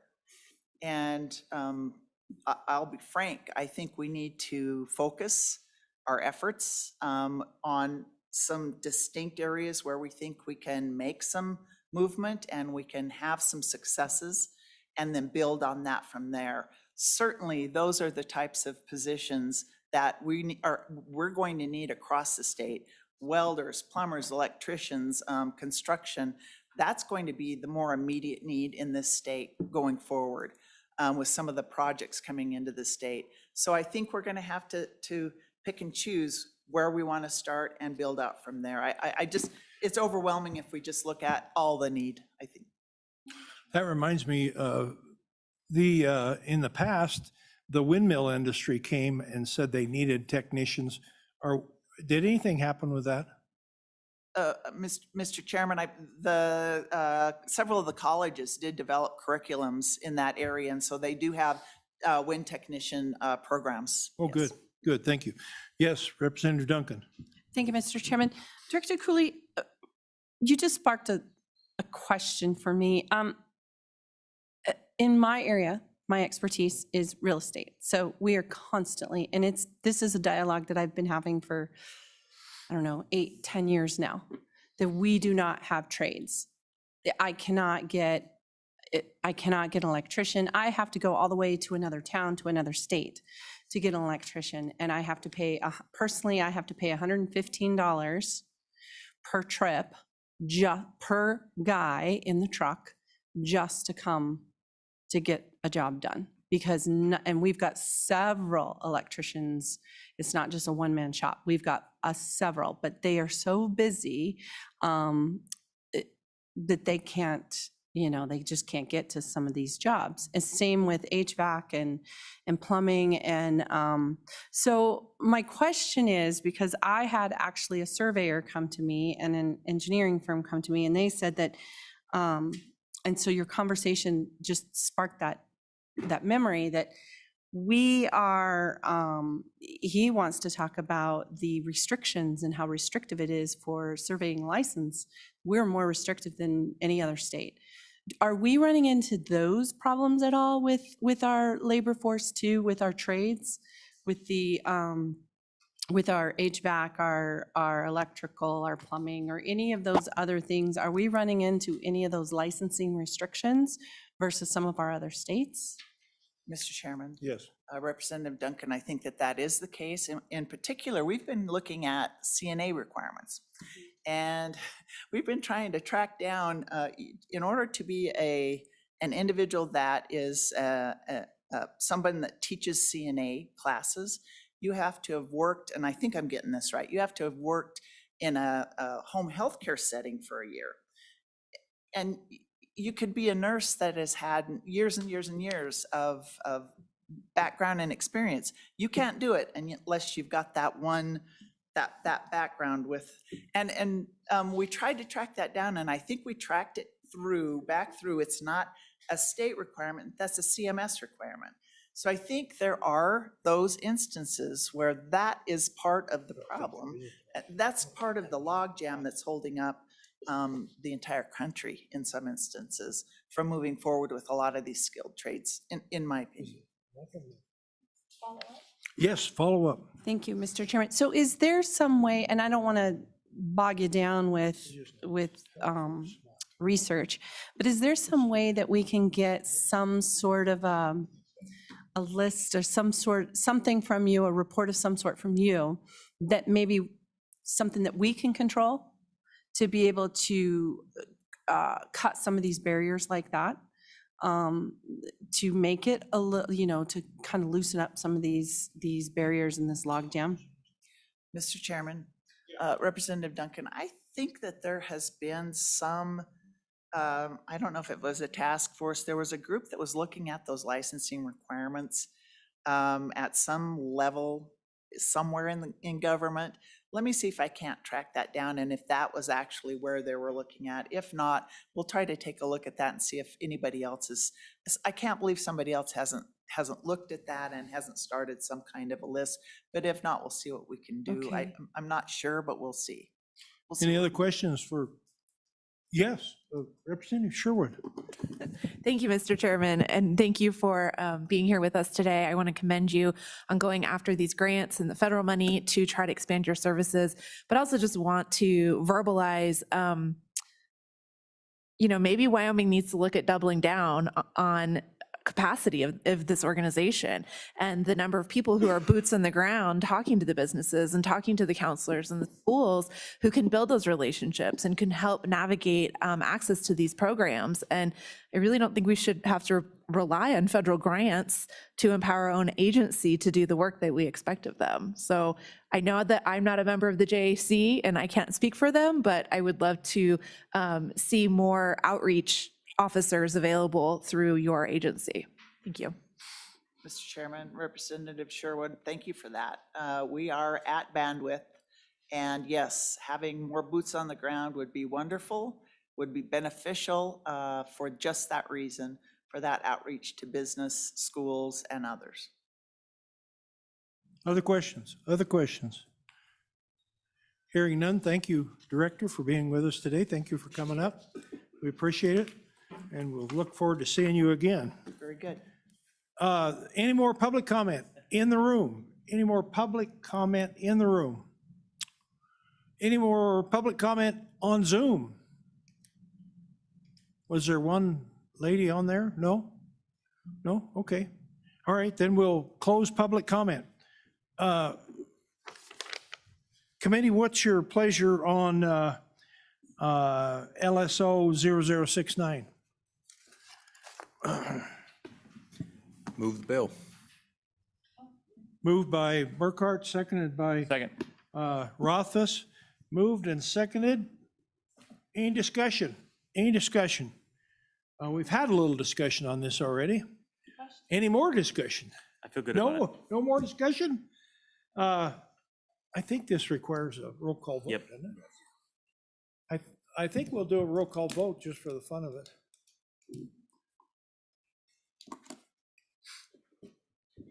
This is a roll call vote for 23 LSO 69, version 4, Public Works Apprenticeship Program Repeal. Senator Beitman. Senator Cooper. Aye. Senator Rothfuss. Aye. Senator Wasserberger. Excuse. Representative Baer. Aye. Representative Burkhart. Aye. Representative Duncan. Aye. Representative Ayer. Excused. Representative Gray. Excused. Representative Heiner. Excused. Representative Sherwood. Representative Western, No excuse. Co-Chairman Greer. Co-Chairman Greer, Aye. Co-Chairman Anderson. Aye. Yes, just, we've got to find out if this passed. Oh, that's right. It was a close vote. I'm at the edge of my seat. Yeah. Yes, this passed. Did it pass? It was a very close vote, but it did pass. Okay, we eliminated that apprenticeship program. Yes, Senator Rothfuss. Thank you, Mr. Chairman. Mr. Chairman, I would move to direct LSO to draft for the next meeting legislation that provides apprenticeship and job training promotion in schools.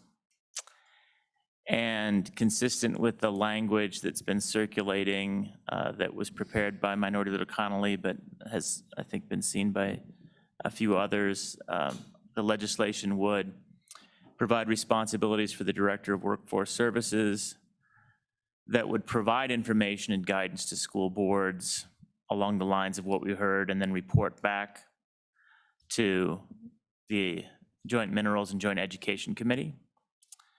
And that, most importantly, would add a requirement for the local school district boards of trustees so that when they receive the information from the department, they would be required to clearly communicate availability of those services to their students, and we can work on that language perhaps, as well as establish guidelines for the implementation of the programs in the school districts, which is the key that we heard from Ms. Legursky, that they actually have to be able to implement the programs. So it would be an additional responsibility for those local boards of trustees, but that's where we, upon looking at statute, agreed that we have to provide that requirement to them so that they will implement what the state programs and the workforce services programs require. So that's my motion for a bill draft for next time, and I'll circulate some draft language if the motion is successful to the committee and to the LSO staff along those lines. Do we have a second for that brief motion? Seconded by Cooper? Senator Cooper seconds it. So you have that all down? He's about to get it by LSO? email if he, Oh, he's going to send you what he was reading from. I think he even has it, in fact. Yeah, yeah. No? Okay. All right, any discussion on that brief introduction of our motion? Any discussion? No discussion? No discussion? Sensing you're ready to vote? All in favor of the motion, signify by saying aye. Aye. All opposed, same sign. That motion carries. More work for LSO. And I think that's it for apprenticeships. That was a real short topic. And now we're all on to other energy issues. We have an update and response letter for carbon sequestration summary by Dr. Glenn Morrell, the Wyoming Energy Authority Director, Executive Director, excuse me.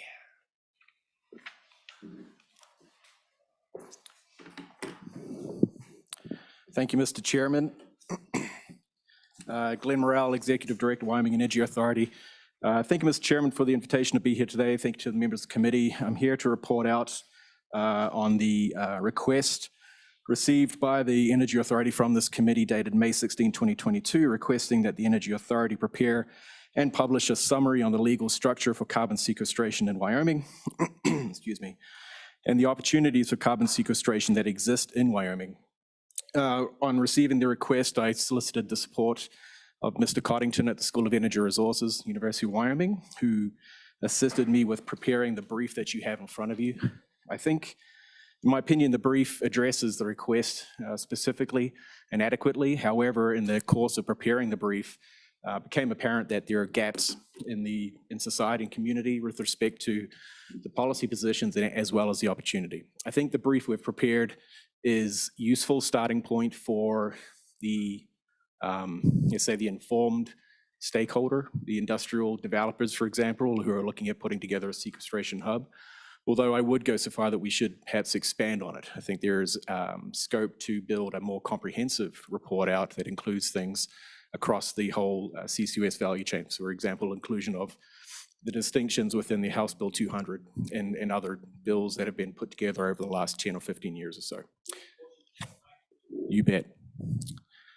In addition to that, though, there's clear that there are other stakeholders out there who need something else. And as, for example, the local government, county government, who need to have some level of guidance or interpretation so that they can make informed decisions moving forward, particularly in some of those instances where they have development projects in the works in their communities.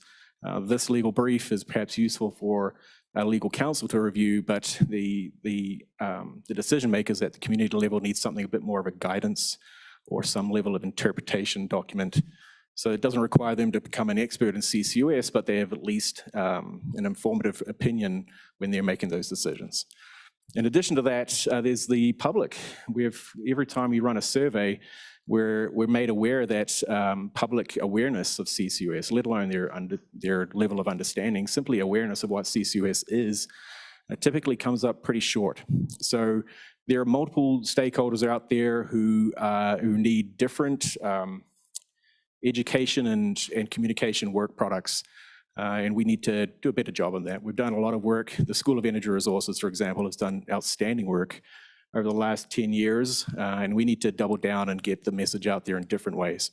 In light of that, our intention through the next month or so is to build a comprehensive communication plan that would have stakeholder-specific work products, everything from a dashboard on our website, which would serve as a repository for statutes as well as guidelines and interpretations, but even something that perhaps it resembles a marketing program, so that our public citizens become more aware and educated with respect to this opportunity moving forward. With that, Mr. Chairman, I stand ready for questions. Questions for Dr. Morrell? Questions for Dr. Morrell? No questions? No questions? Well covered then, Dr. Morrell. Good job. Good job. All right. We are going to move on to a hydrogen update, and I think the LSO has a update for us. Aha. Now we bring in another helper.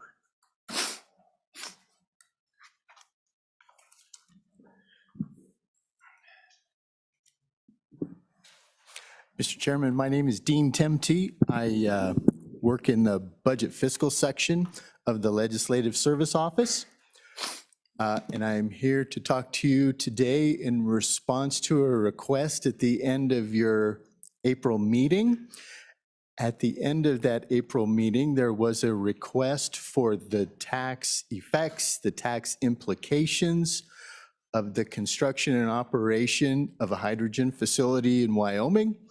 The theoretical number or hypothetical number mentioned at that time was a $100 million hydrogen facility producing 10,000 metric tons of hydrogen per year. And I will be going over the memo dated May 23rd, 2022, which I addressed to the committee to try to address those questions. I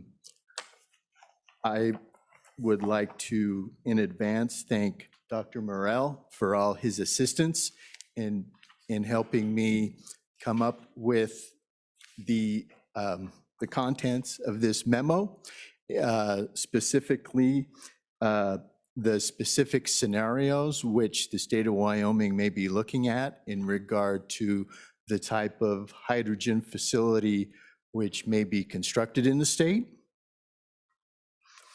In addition to the $100 million hydrogen facility and the 10,000 tons per year sales of hydrogen, this memo offers two additional scenarios, one being a hydrogen production facility using a steam methane reforming process with a natural gas feedstock, and with this process including carbon capture, utilization, and storage. Right now, I'm in the 3 bullets on page 1 of that memo. Mr. Tempe, just a minute. Do we have that memo? Yes. Oh, we do? Okay. It's behind this. Oh, mine isn't. Yeah, Mr. Chairman, that was handed out. That should have been at your desk. Oh, okay. Well, then I've got it right here. You've got 2? You turkey. That's why you don't. Yeah, that's why I don't have 1. All right. Go ahead. Go ahead, Mr. Tippy, I'm sorry. Oh, thank you, Mr. Chairman. The third scenario in this memo is a hydrogen production facility utilizing an electrolysis process from water feedstock with hydrogen production of 50 metric tons per day, powered by a wind generation facility in the state. Both the steam methane reforming scenario and the electrolysis process scenario, under those 2 scenarios, the assumption is they would employ 50 employees when the plant is operational. I included at the back of this memo, at the direction of my supervisor, Don Richards, he suggested to also include an econometric analysis of this, utilizing econometric modeling developed by Regional Economic Models Incorporated, commonly known as REMI. And to help me with that, the Division of Economic Analysis, which within the Department of Administration and Information, specifically Dr. Winlin Liu, helped me by utilizing his REMI model to come up with a projected economic output from those 2 scenarios.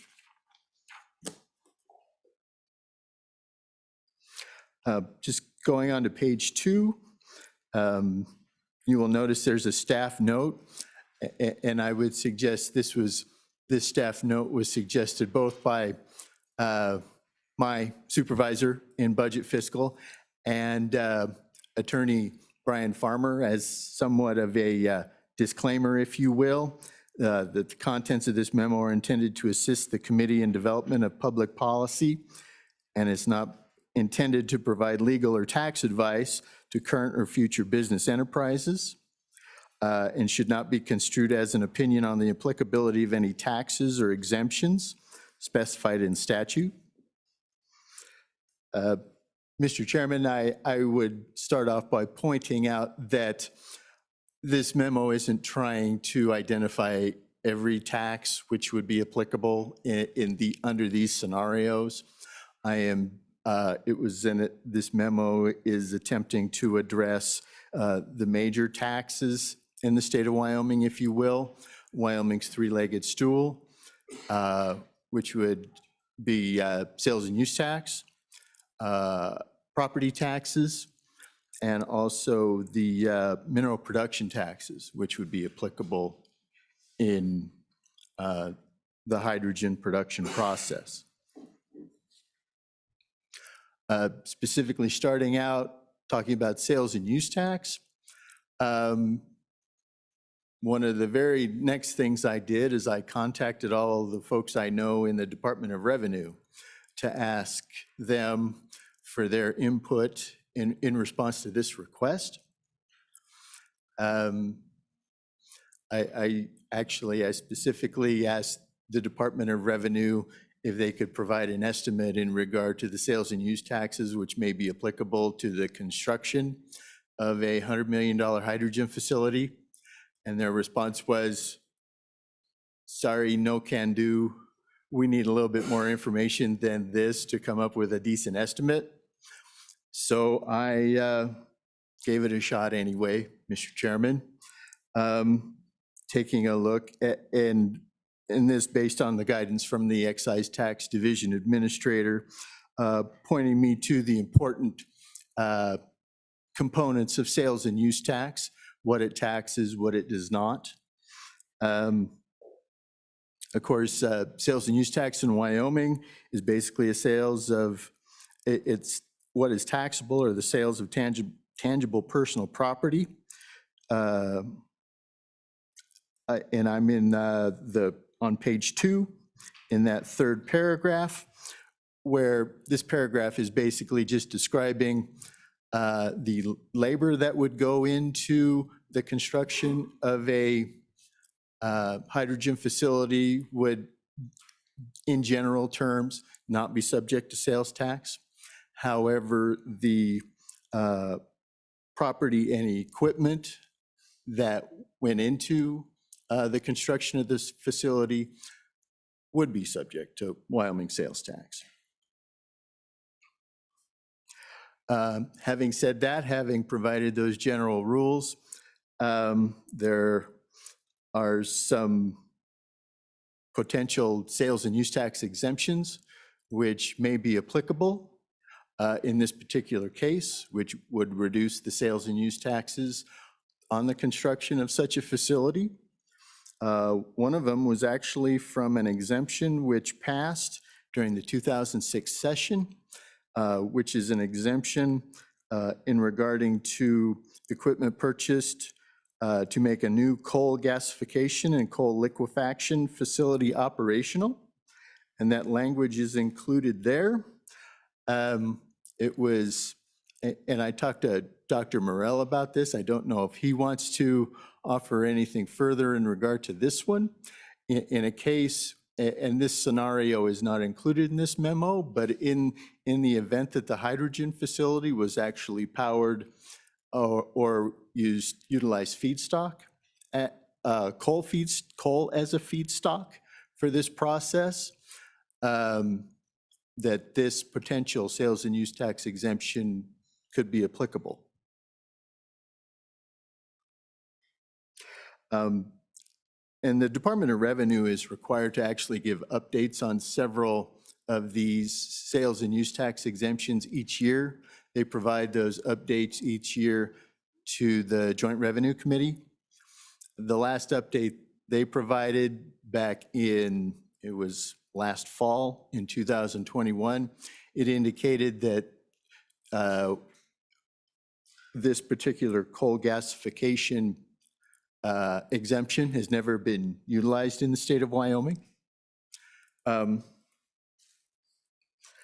As I mentioned, though, another important sales and use tax exemption, which was suggested by the Department of Revenue that could be applicable, is the manufacturing exemption, where, and I'm at the bottom of page 2 of my memo,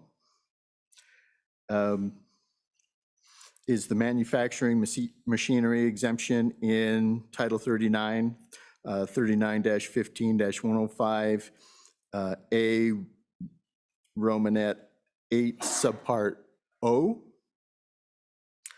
And the language for that particular exemption is listed at the bottom of that page.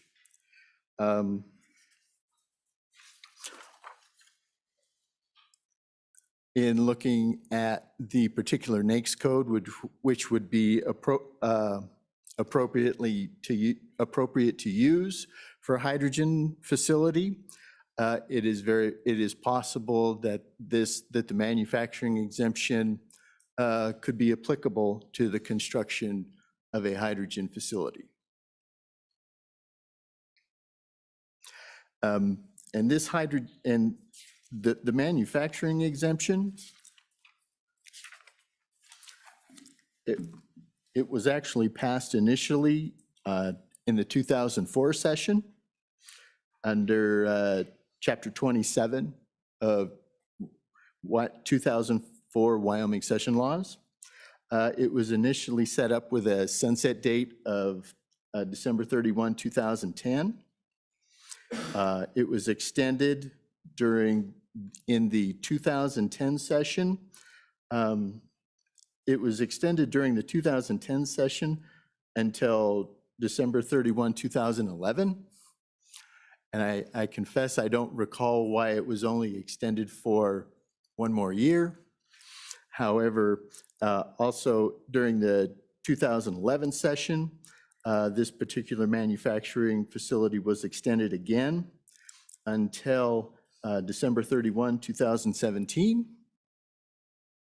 The manufacturing exemption actually during the 2017 session was extended one more time, extended until December 31, 2027, as is in current law now. Mr. Chairman, I admit I am to the point in my memo where I start doing quite a bit of hand waving here to come up with estimates for in response to your request. One of my first assumptions in this particular estimate. Deputy, we've got a question here, just. Okay. Yeah, I just think maybe to help us, because I realize we required a lot of assumptions on this, is we were looking at, what was the tax structure? The state of Wyoming is going to continue to invest research dollars and look towards hydrogen. We probably need to understand the overall tax structure and then what might be the benefit back. And I think with the hypothetical, you've done that. You give us a look, and as I pretty much assumed, is blue hydrogen makes sense and nothing else does. Okay. And also the discussion regarding, the manufacturing exemptions used by the company I run. I voted against that exemption year after year. And I could tell you why it was only extended 1 year once. But, and you can see that even the sales tax component associated with that could be not all that beneficial for the state. So then you tie that in with industrial siting and the state's obligations. You start to see that our tax structure, it's not all that great for this type of investment. We need to look at it. When I say that type of investment for the state of Wyoming to continue to put research dollars towards it. And I realize, so I'm more, let me ask you a question, okay? That's what I'm supposed to do. With the REMI simulations, what were you looking at with the two different models in terms of overall employment change in population? What were we finding there, Mr. Tempty, and we'll move you along a little bit. Mr. Chairman, thank you very much for that. We can go ahead and move to the REMI simulations, which are attachment 1 and attachment 2. Again, these are based on pretty broad and not very many assumptions. Attachment 1 is the REMI simulation on the economic impact of the hydrogen production facility utilizing the natural gas feedstock with carbon sequestration. Also included in this one is the feedstock, of course, is the natural gas that would go into the feedstock. Natural gas is subject to two different mineral production taxes, the state severance tax and also the county gross products tax.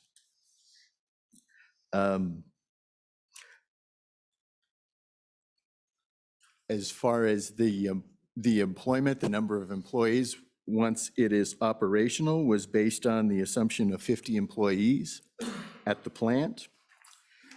And it was based on construction of a manufacturing structure of $390 million. If you look at that attachment 1 in the first 2 columns in 2025 and 2026, at the bottom, it actually breaks out that $390 million per year into $195 million in construction expenditures over that 2-year period. And then actually assumes operation beginning in the 3rd column, 2027. A key thing to point out in this would be the overall total changes in revenues and changes in total expenditures, about 2/3 the way down that page on attachment 1. This actually does reflect that total revenues would exceed total expenditures in year 2 of the operation. And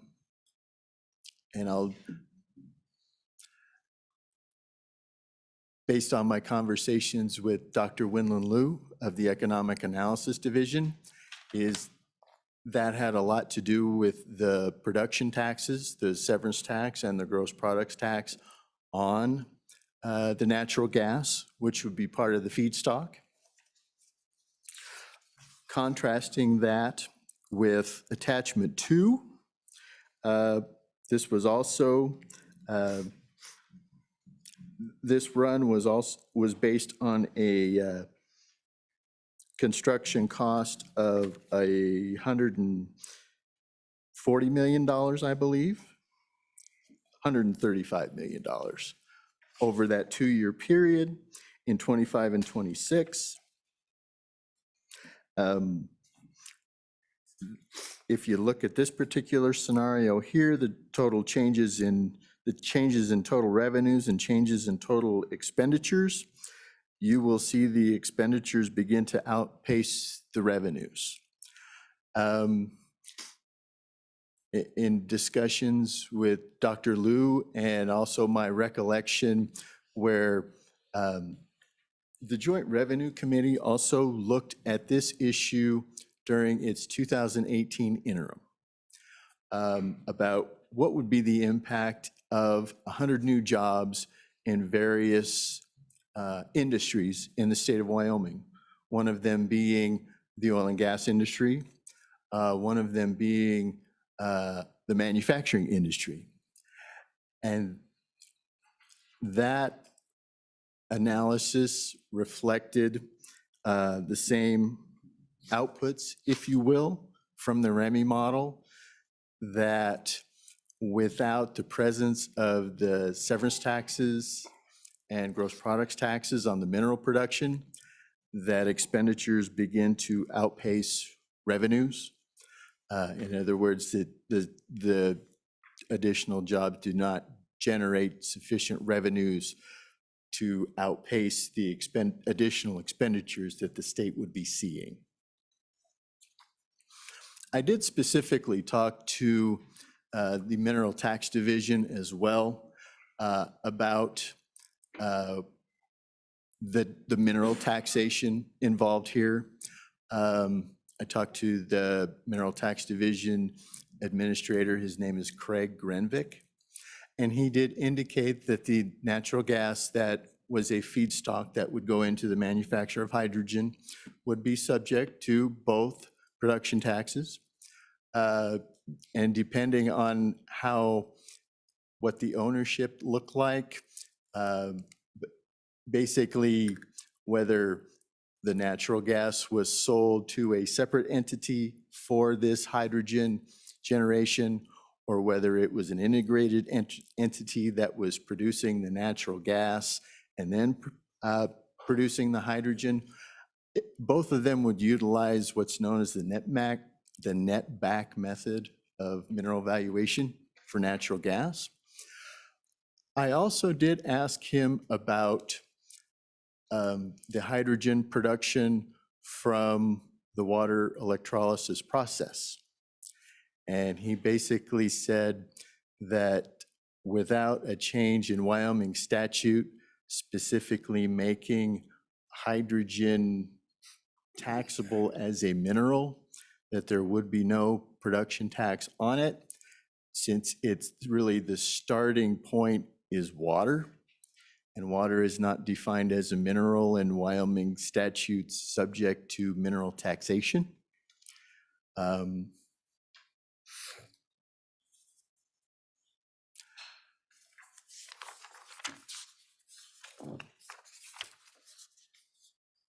I would point to page 6 of 7, where I actually tried to, well, let me back up just a little bit.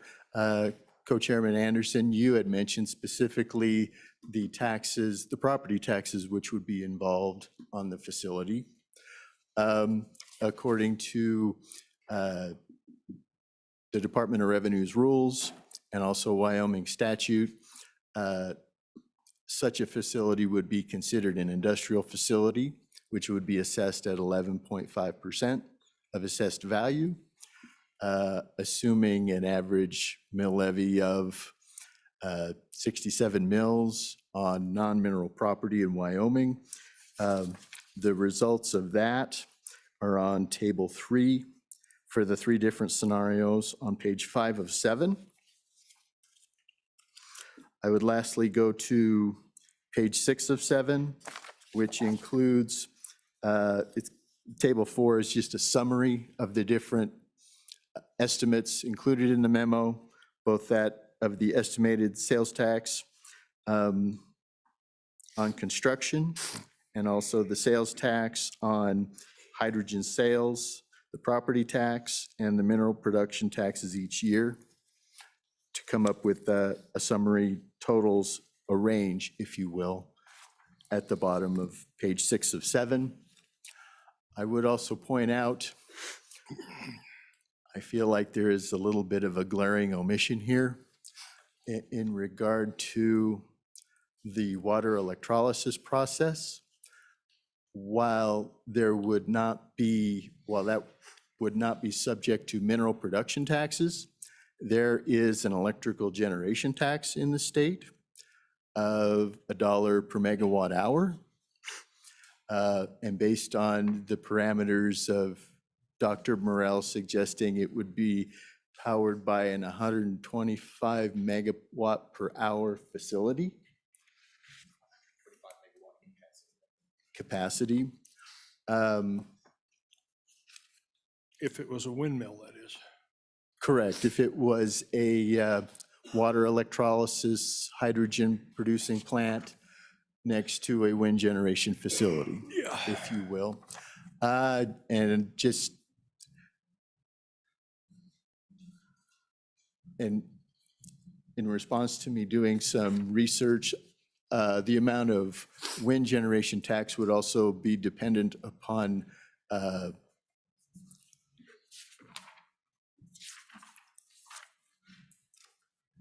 the capacity factors of the wind generation facility as well.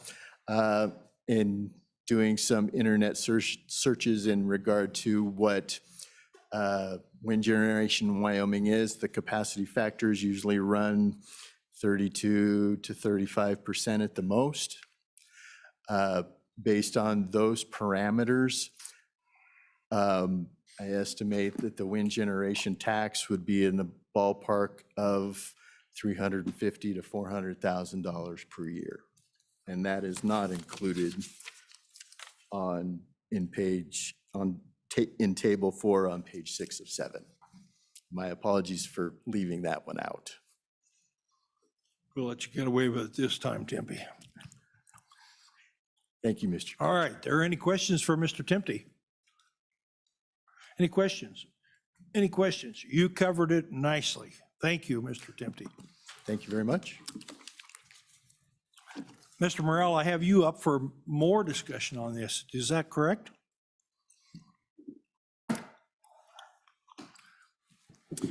Mr. Chairman, while I appreciate the opportunity, I have no further comments. Good. Good. Oh, question? He said he didn't have any more. Some comments. Mr. Dr. Morrell, thank you for being here. In your view, you're looking down the horizon, how far out is an actual hydrogen plant for in Wyoming's history here? And which type of plant do you think will be the first? Mr. Chairman, Representative Heiner, it's a good question. In terms of timelines, we're probably within the next 12 to 18 months for the first facility. As my colleague, Mr. Tempty, was speaking, I was running through doing a mental tally of projects currently in development, and there's 9 to 10 projects in development today. Everything ranging from about $100 million in CapEx all the way to the 20+ billion in CapEx scale. Certainly leaning more towards the natural gas production side, probably 2/3 of them are natural gas based. In terms of number of projects, the balance being electrolyzer based, but in terms of actual output, it's actually more like 50-50. So there is considerable development. That's actually one point I wanted to make back to Co-Chairman Greer, is that these are singular examples, and the scale up of the industry would be considerably larger than what we see in those tables. Follow-up, sir? Thank you, Mr. Chairman.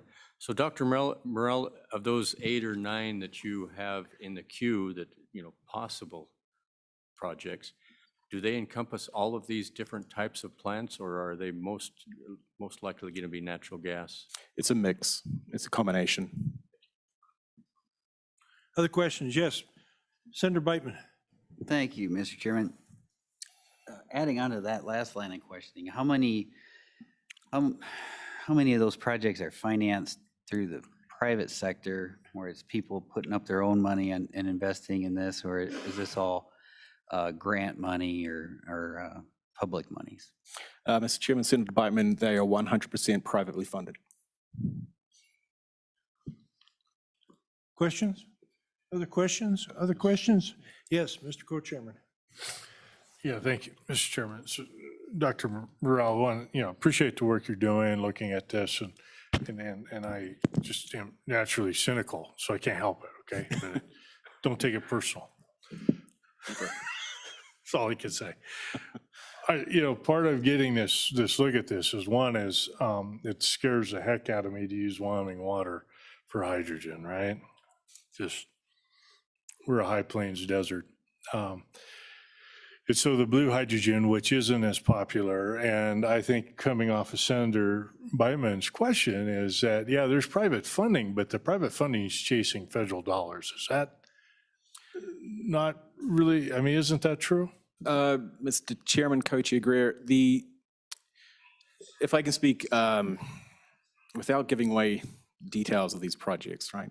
If we look at this large interstate hub concept that we're pursuing with Colorado, Utah, and New Mexico, we have to go out and identify partners. And some of those selection criteria that respect to picking the right industrial partner is that they have to be have green lights regardless of federal funding. And the projects that we are in conversation with, they are not pursuing federal money. They will build the projects whether they get federal money or not. Okay, well, thank you, appreciate it. So, Mr. Chairman, just another follow-up on, the tax report. I had asked you questions about it, and then we went ahead and had the research put together, which I appreciate and is difficult because you're taking a hypothetical and there's a lot of unknowns, but it shows, just shines a bright spotlight on Wyoming's, funding for its state and its citizens, just as glaring spotlight on the fact that we're not pulling it out of the ground in terms of coal, oil, natural gas, uranium, trona. The development of other industries doesn't make economic sense. And I just wondered if you had realized that before the report, and if not, what are your thoughts along those lines of modifying our tax structure? Mr. Chairman, Co-Chair Greer, thanks for that hot topic question. With respect to the tax structure, I'd rather not comment, if I may. But with respect to the ongoing sustainability of the energy economy, one has to respect that a build-out of a natural gas based hydrogen system will preserve, and at least go some ways preserving that industry and potential for our natural gas resources to continue to be extracted. Same applies to wind resources as well. So if you forgive me for not commenting directly with respect to the tax structure. Pull that microphone a little closer, will you? Yeah, Please. sure.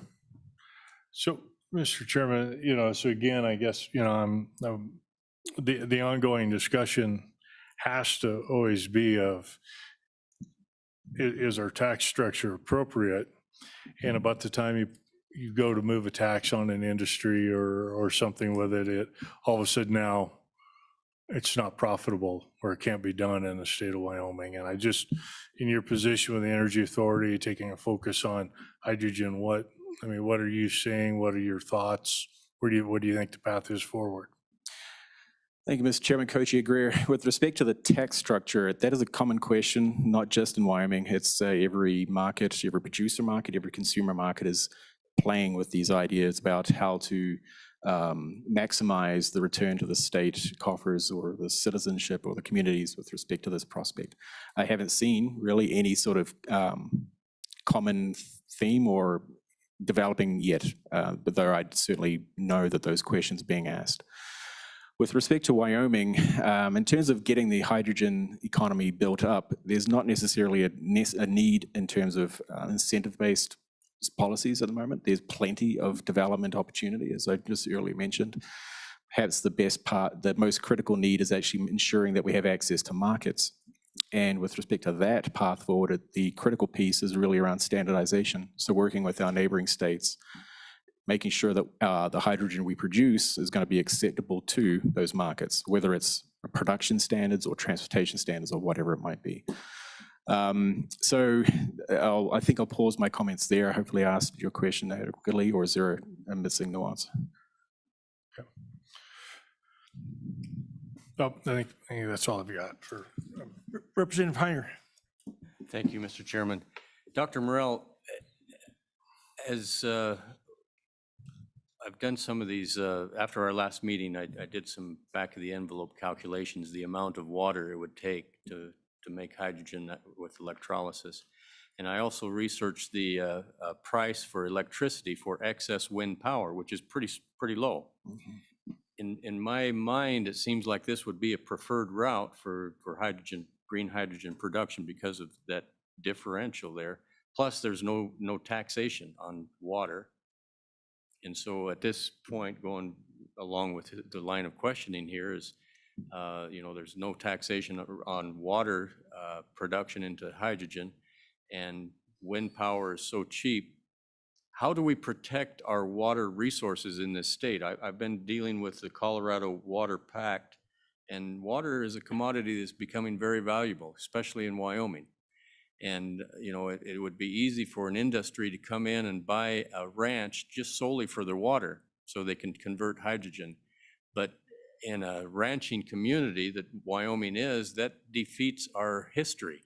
That takes away from our legacy that we have as a country, a state that's wide open country. So some of these projects or potential projects you're dealing with, have they addressed where they will get the water from that for those that are looking at electrolysis? Have they addressed where they would get that water? Mr. Chairman, Representative Heiner. So yeah, the question of water is paramount with hydrogen anywhere west of the Missouri. Basically, it's a challenge. And with respect to those specific examples, they're certainly trying to address the concept of the criticality of the water supply with respect to their projects. I would point out that hydrogen is not the only industry that goes out and buys ranches to secure their water. But there is certainly, they're aware of it, they're cognizant of it, they're not trying to hide away from it. They're pursuing every avenue for beneficial water use that they can find.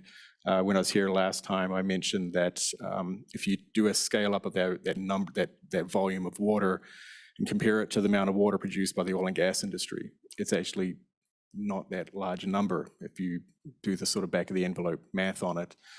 So the potential to use produced waters, for example, is viable in certain aspects.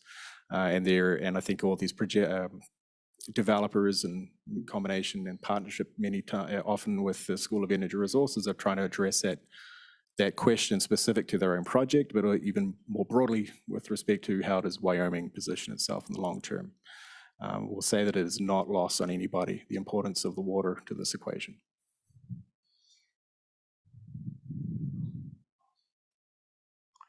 I think that's all the questions we have on this subject. Doctor? Thank you. Thank you for being here. Thank you for hanging in there with us so that you could present. We're all ready for public comment now on hydrogen update tax overview. Yes. Yep. Come on up, please.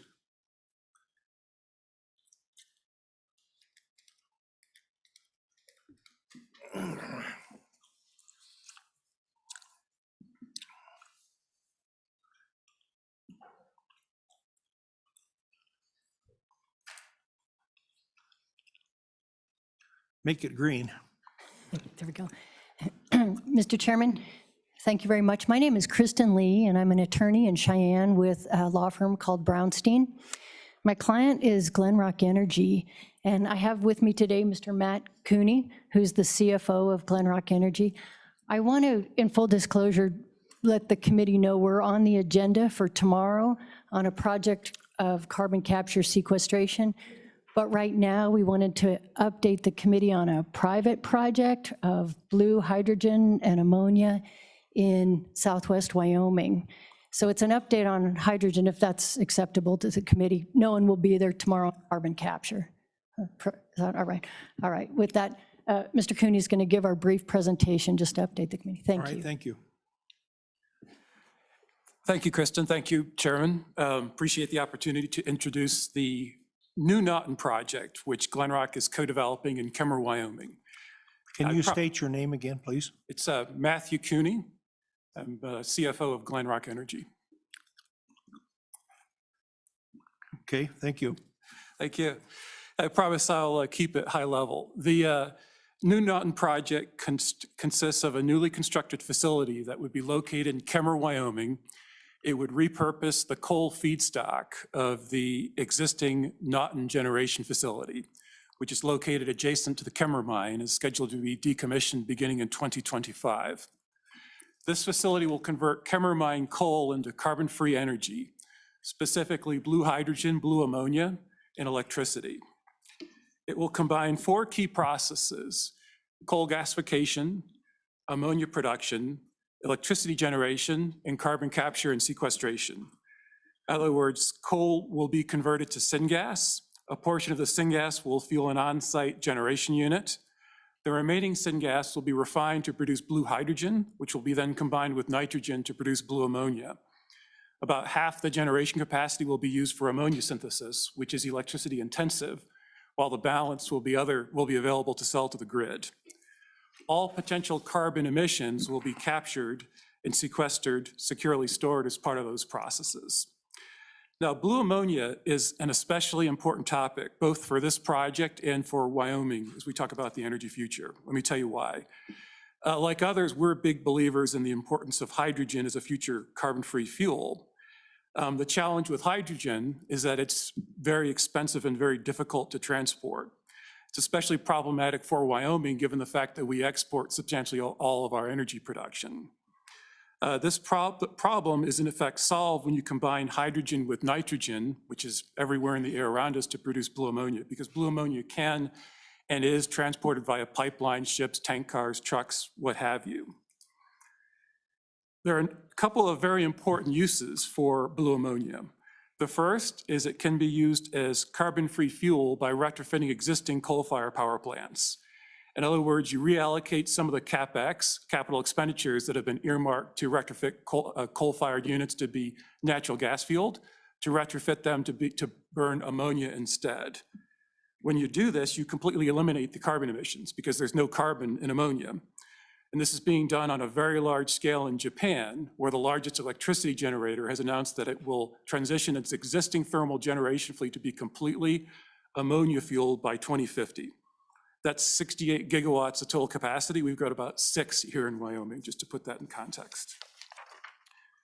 This is what attracted, when we started working on this project about 18 months ago, that was what attracted us to blue ammonia.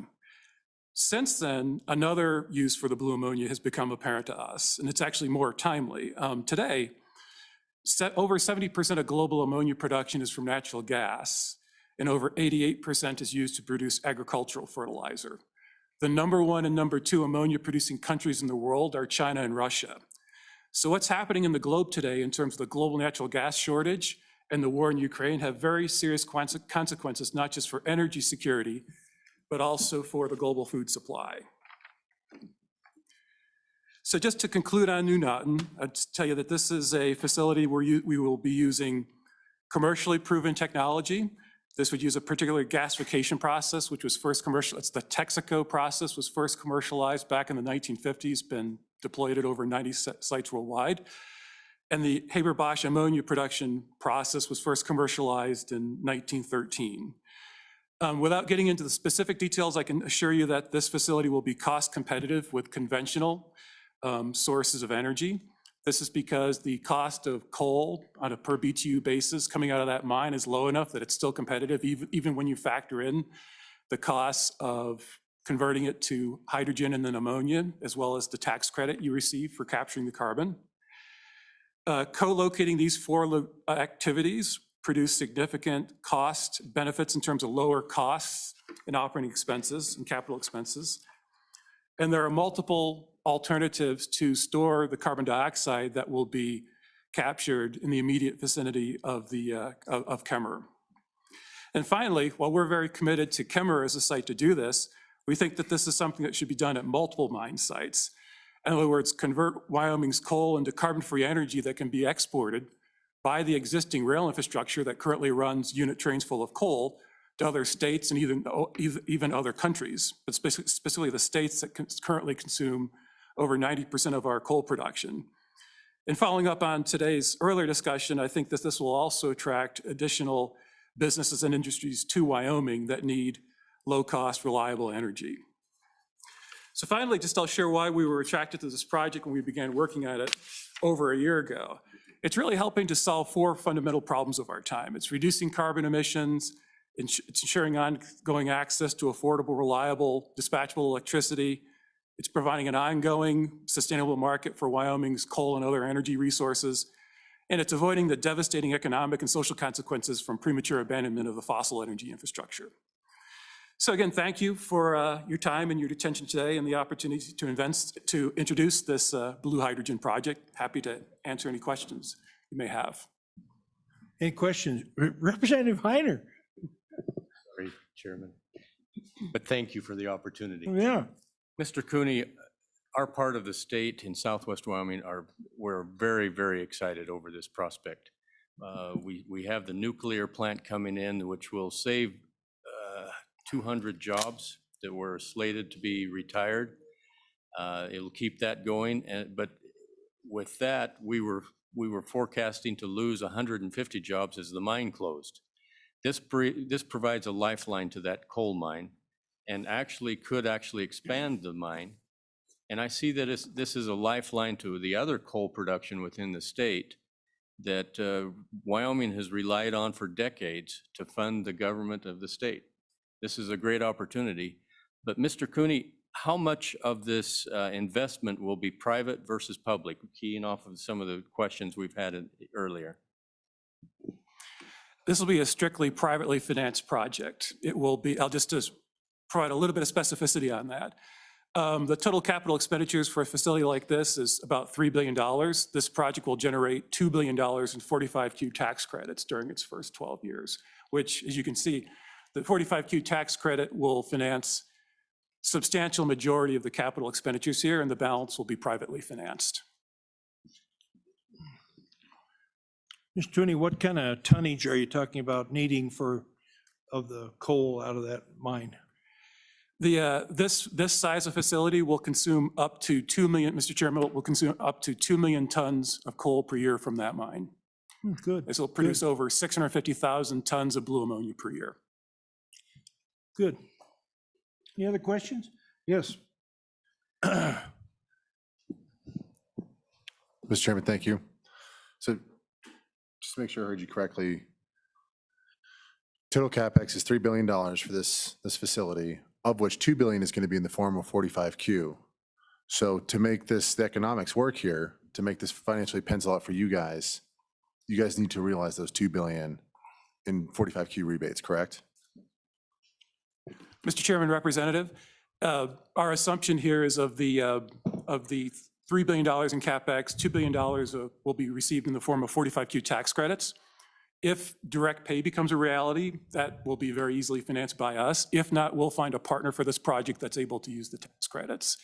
So just to sort of take the thought a little bit further, of the $3 billion in CapEx, we assume about 75% of that will be financed with the 45Q tax credits and project debt, and the balance will be financed with project equity. So the equity is about $800 to $900 million in total, and we're currently speaking with potential strategic and financial partners for the project. Representative Western, have you bought fertilizer in the last 6 months? Representative Finance it with Burkhart, that alone. you're next. Thank you, Mr. Chairman. Mr. Cooney, how do you address the issue that there are a lot of individuals, companies, groups who do not want hydrogen based on coal in any way, shape, or form? Mr. Chairman, Representative, I would point, look, I recognize the challenge here. I think there's a very important distinction, and actually this was pointed out to me by a banker contact of mine several weeks ago. I explained the project to him.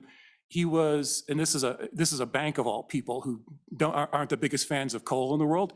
They're actually fans of it. He pointed out to me that we're not combusting coal, we're gasifying coal. It's a very important distinction.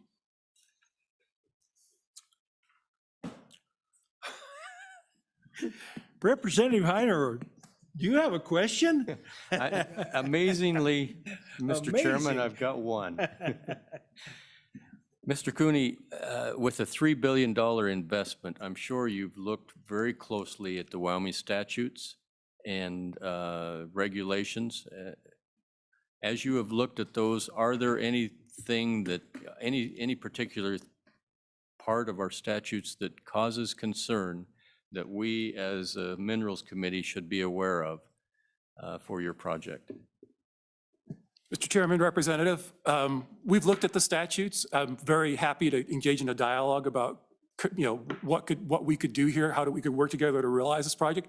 But look, when I run the economics on this, I assume no change to the statutes. I assume $2 billion of 45Q tax credits. I assume $800 to $900 million of private financing, and that's about as simple as, that's where I stop there. I mean, it has to stand on its own without any such benefit or change to the statutes. All right, very good. Thank you. Thank you. Thank you for your input. Thank you, sir. Thank you. Hanging with us. Any other public comment on hydrogen update? Any other public comment? Any Zoom public comment? I don't think there is there? Oh, there is? Yeah, well, Mr. Chairman, not on this topic. Right. Yep. Right, I have another one, but not on that topic. Okay, we'll close public comment, and I have one thing to add to the agenda, Chairman's prerogative. Mark Tesoro with the Southwest Off-Road Group wants to talk to us about economic development, and I'm sure he's going to promise to make it short. I'm sure he's going to promise that.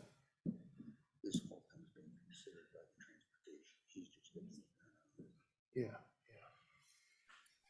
Doc Stetter asked me to do it, and I said, I'm so tired of hearing about this. Are you on there? Yes, can you hear Mr. me? Tesoro? Yeah, go for it. Make it short. Yes, sir. Committee and Mr. Chairman, thank you so much for the opportunity to present Southwest Wyoming Off-Road Trails. Again, my name is Mark Tesoro. I'm the president of our organization. If you do hear something that sounds like a pool game in the background, I am not in my office in Evanston, but I am in Bags giving a presentation this evening for SWAT to the Carbon County Economic Development Corporation here. So I'm at the community center, and these gentlemen are gracious enough to share their pool hall with me so I can present. So SWAT is an economic development project for the communities of Wyoming. About 2 years ago, just over 2 years ago, I took an idea to the Economic Development Group in Southwest Wyoming in Uintah County. the idea of connecting the communities with a series of off-road motorized trails in order to bring economic development to those communities. The idea behind it is allow someone with an ATV or a side-by-side to come into the community, stay in a hotel, eat in a restaurant, fill up at a gas station, see the sites in the area, and then travel between the communities. I have spoken with several of you over the past year, and I do appreciate you taking the time to visit with me about the project. Since this is an accessibility project, we immediately started working with several different entities. The city of Evanston was one of the first places we worked with. They approved a city ordinance to allow ATVs and side-by-sides on the city streets with the state of Wyoming's $15 off-road sticker. We also worked very closely in the very beginning with the outdoor rec office from the state, and then also with YDOT as well. Once Evanston had passed an ordinance to allow these ATV vehicles on city streets, other communities got on board with the project as well. The communities of Evanston, Lyman, Mountain View, Kemmer, LaBarge, Marbleton, and Big Piney have all signed similar ordinances to the one in Evanston. Evanston was not the first one to draft an ordinance. In fact, that was the town of Du Bois, maybe back in 2015, that drafted that ordinance. So all of our communities have mirrored what's been done in Du Bois. Other communities that have heard about the project are Green River, Rock Springs, Pinedale, and also Superior and Granger. We did get a note from the town council in Granger and in Superior, and looks like they're going to be drafting a similar ordinance. Since this is an economic development project, we've tried to bring many stakeholders to the table in these past 2 years. Those stakeholders would include BLM, Forest Service, Game and Fish, officers, commissioners, and biologists, county commissions, city councils, business, industry, chambers of commerce, state parks, state trails, and the state outdoor rec office. Wildlife advocacy groups, including Muley Foundation, Rocky Mountain Elk Foundation, and Wyoming Wildlife Foundation. Citizens for the Red Desert, Wyoming Outdoor Council, YDOT, of course, law enforcement, including Highway Patrol and Sheriff's officers, senators, representatives, Wyoming Business Council, and the Wyoming Weed and Pest. So we tried to do as much legwork as we can to touch all the bases and make sure that this is a project where many different organizations and entities can be involved as stakeholders from the ground level.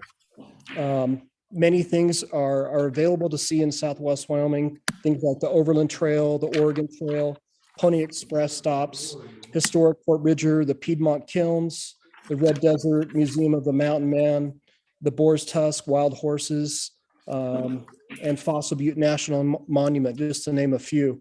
Off-road trail systems like this are really nothing new to the Intermountain area or to the states for that matter.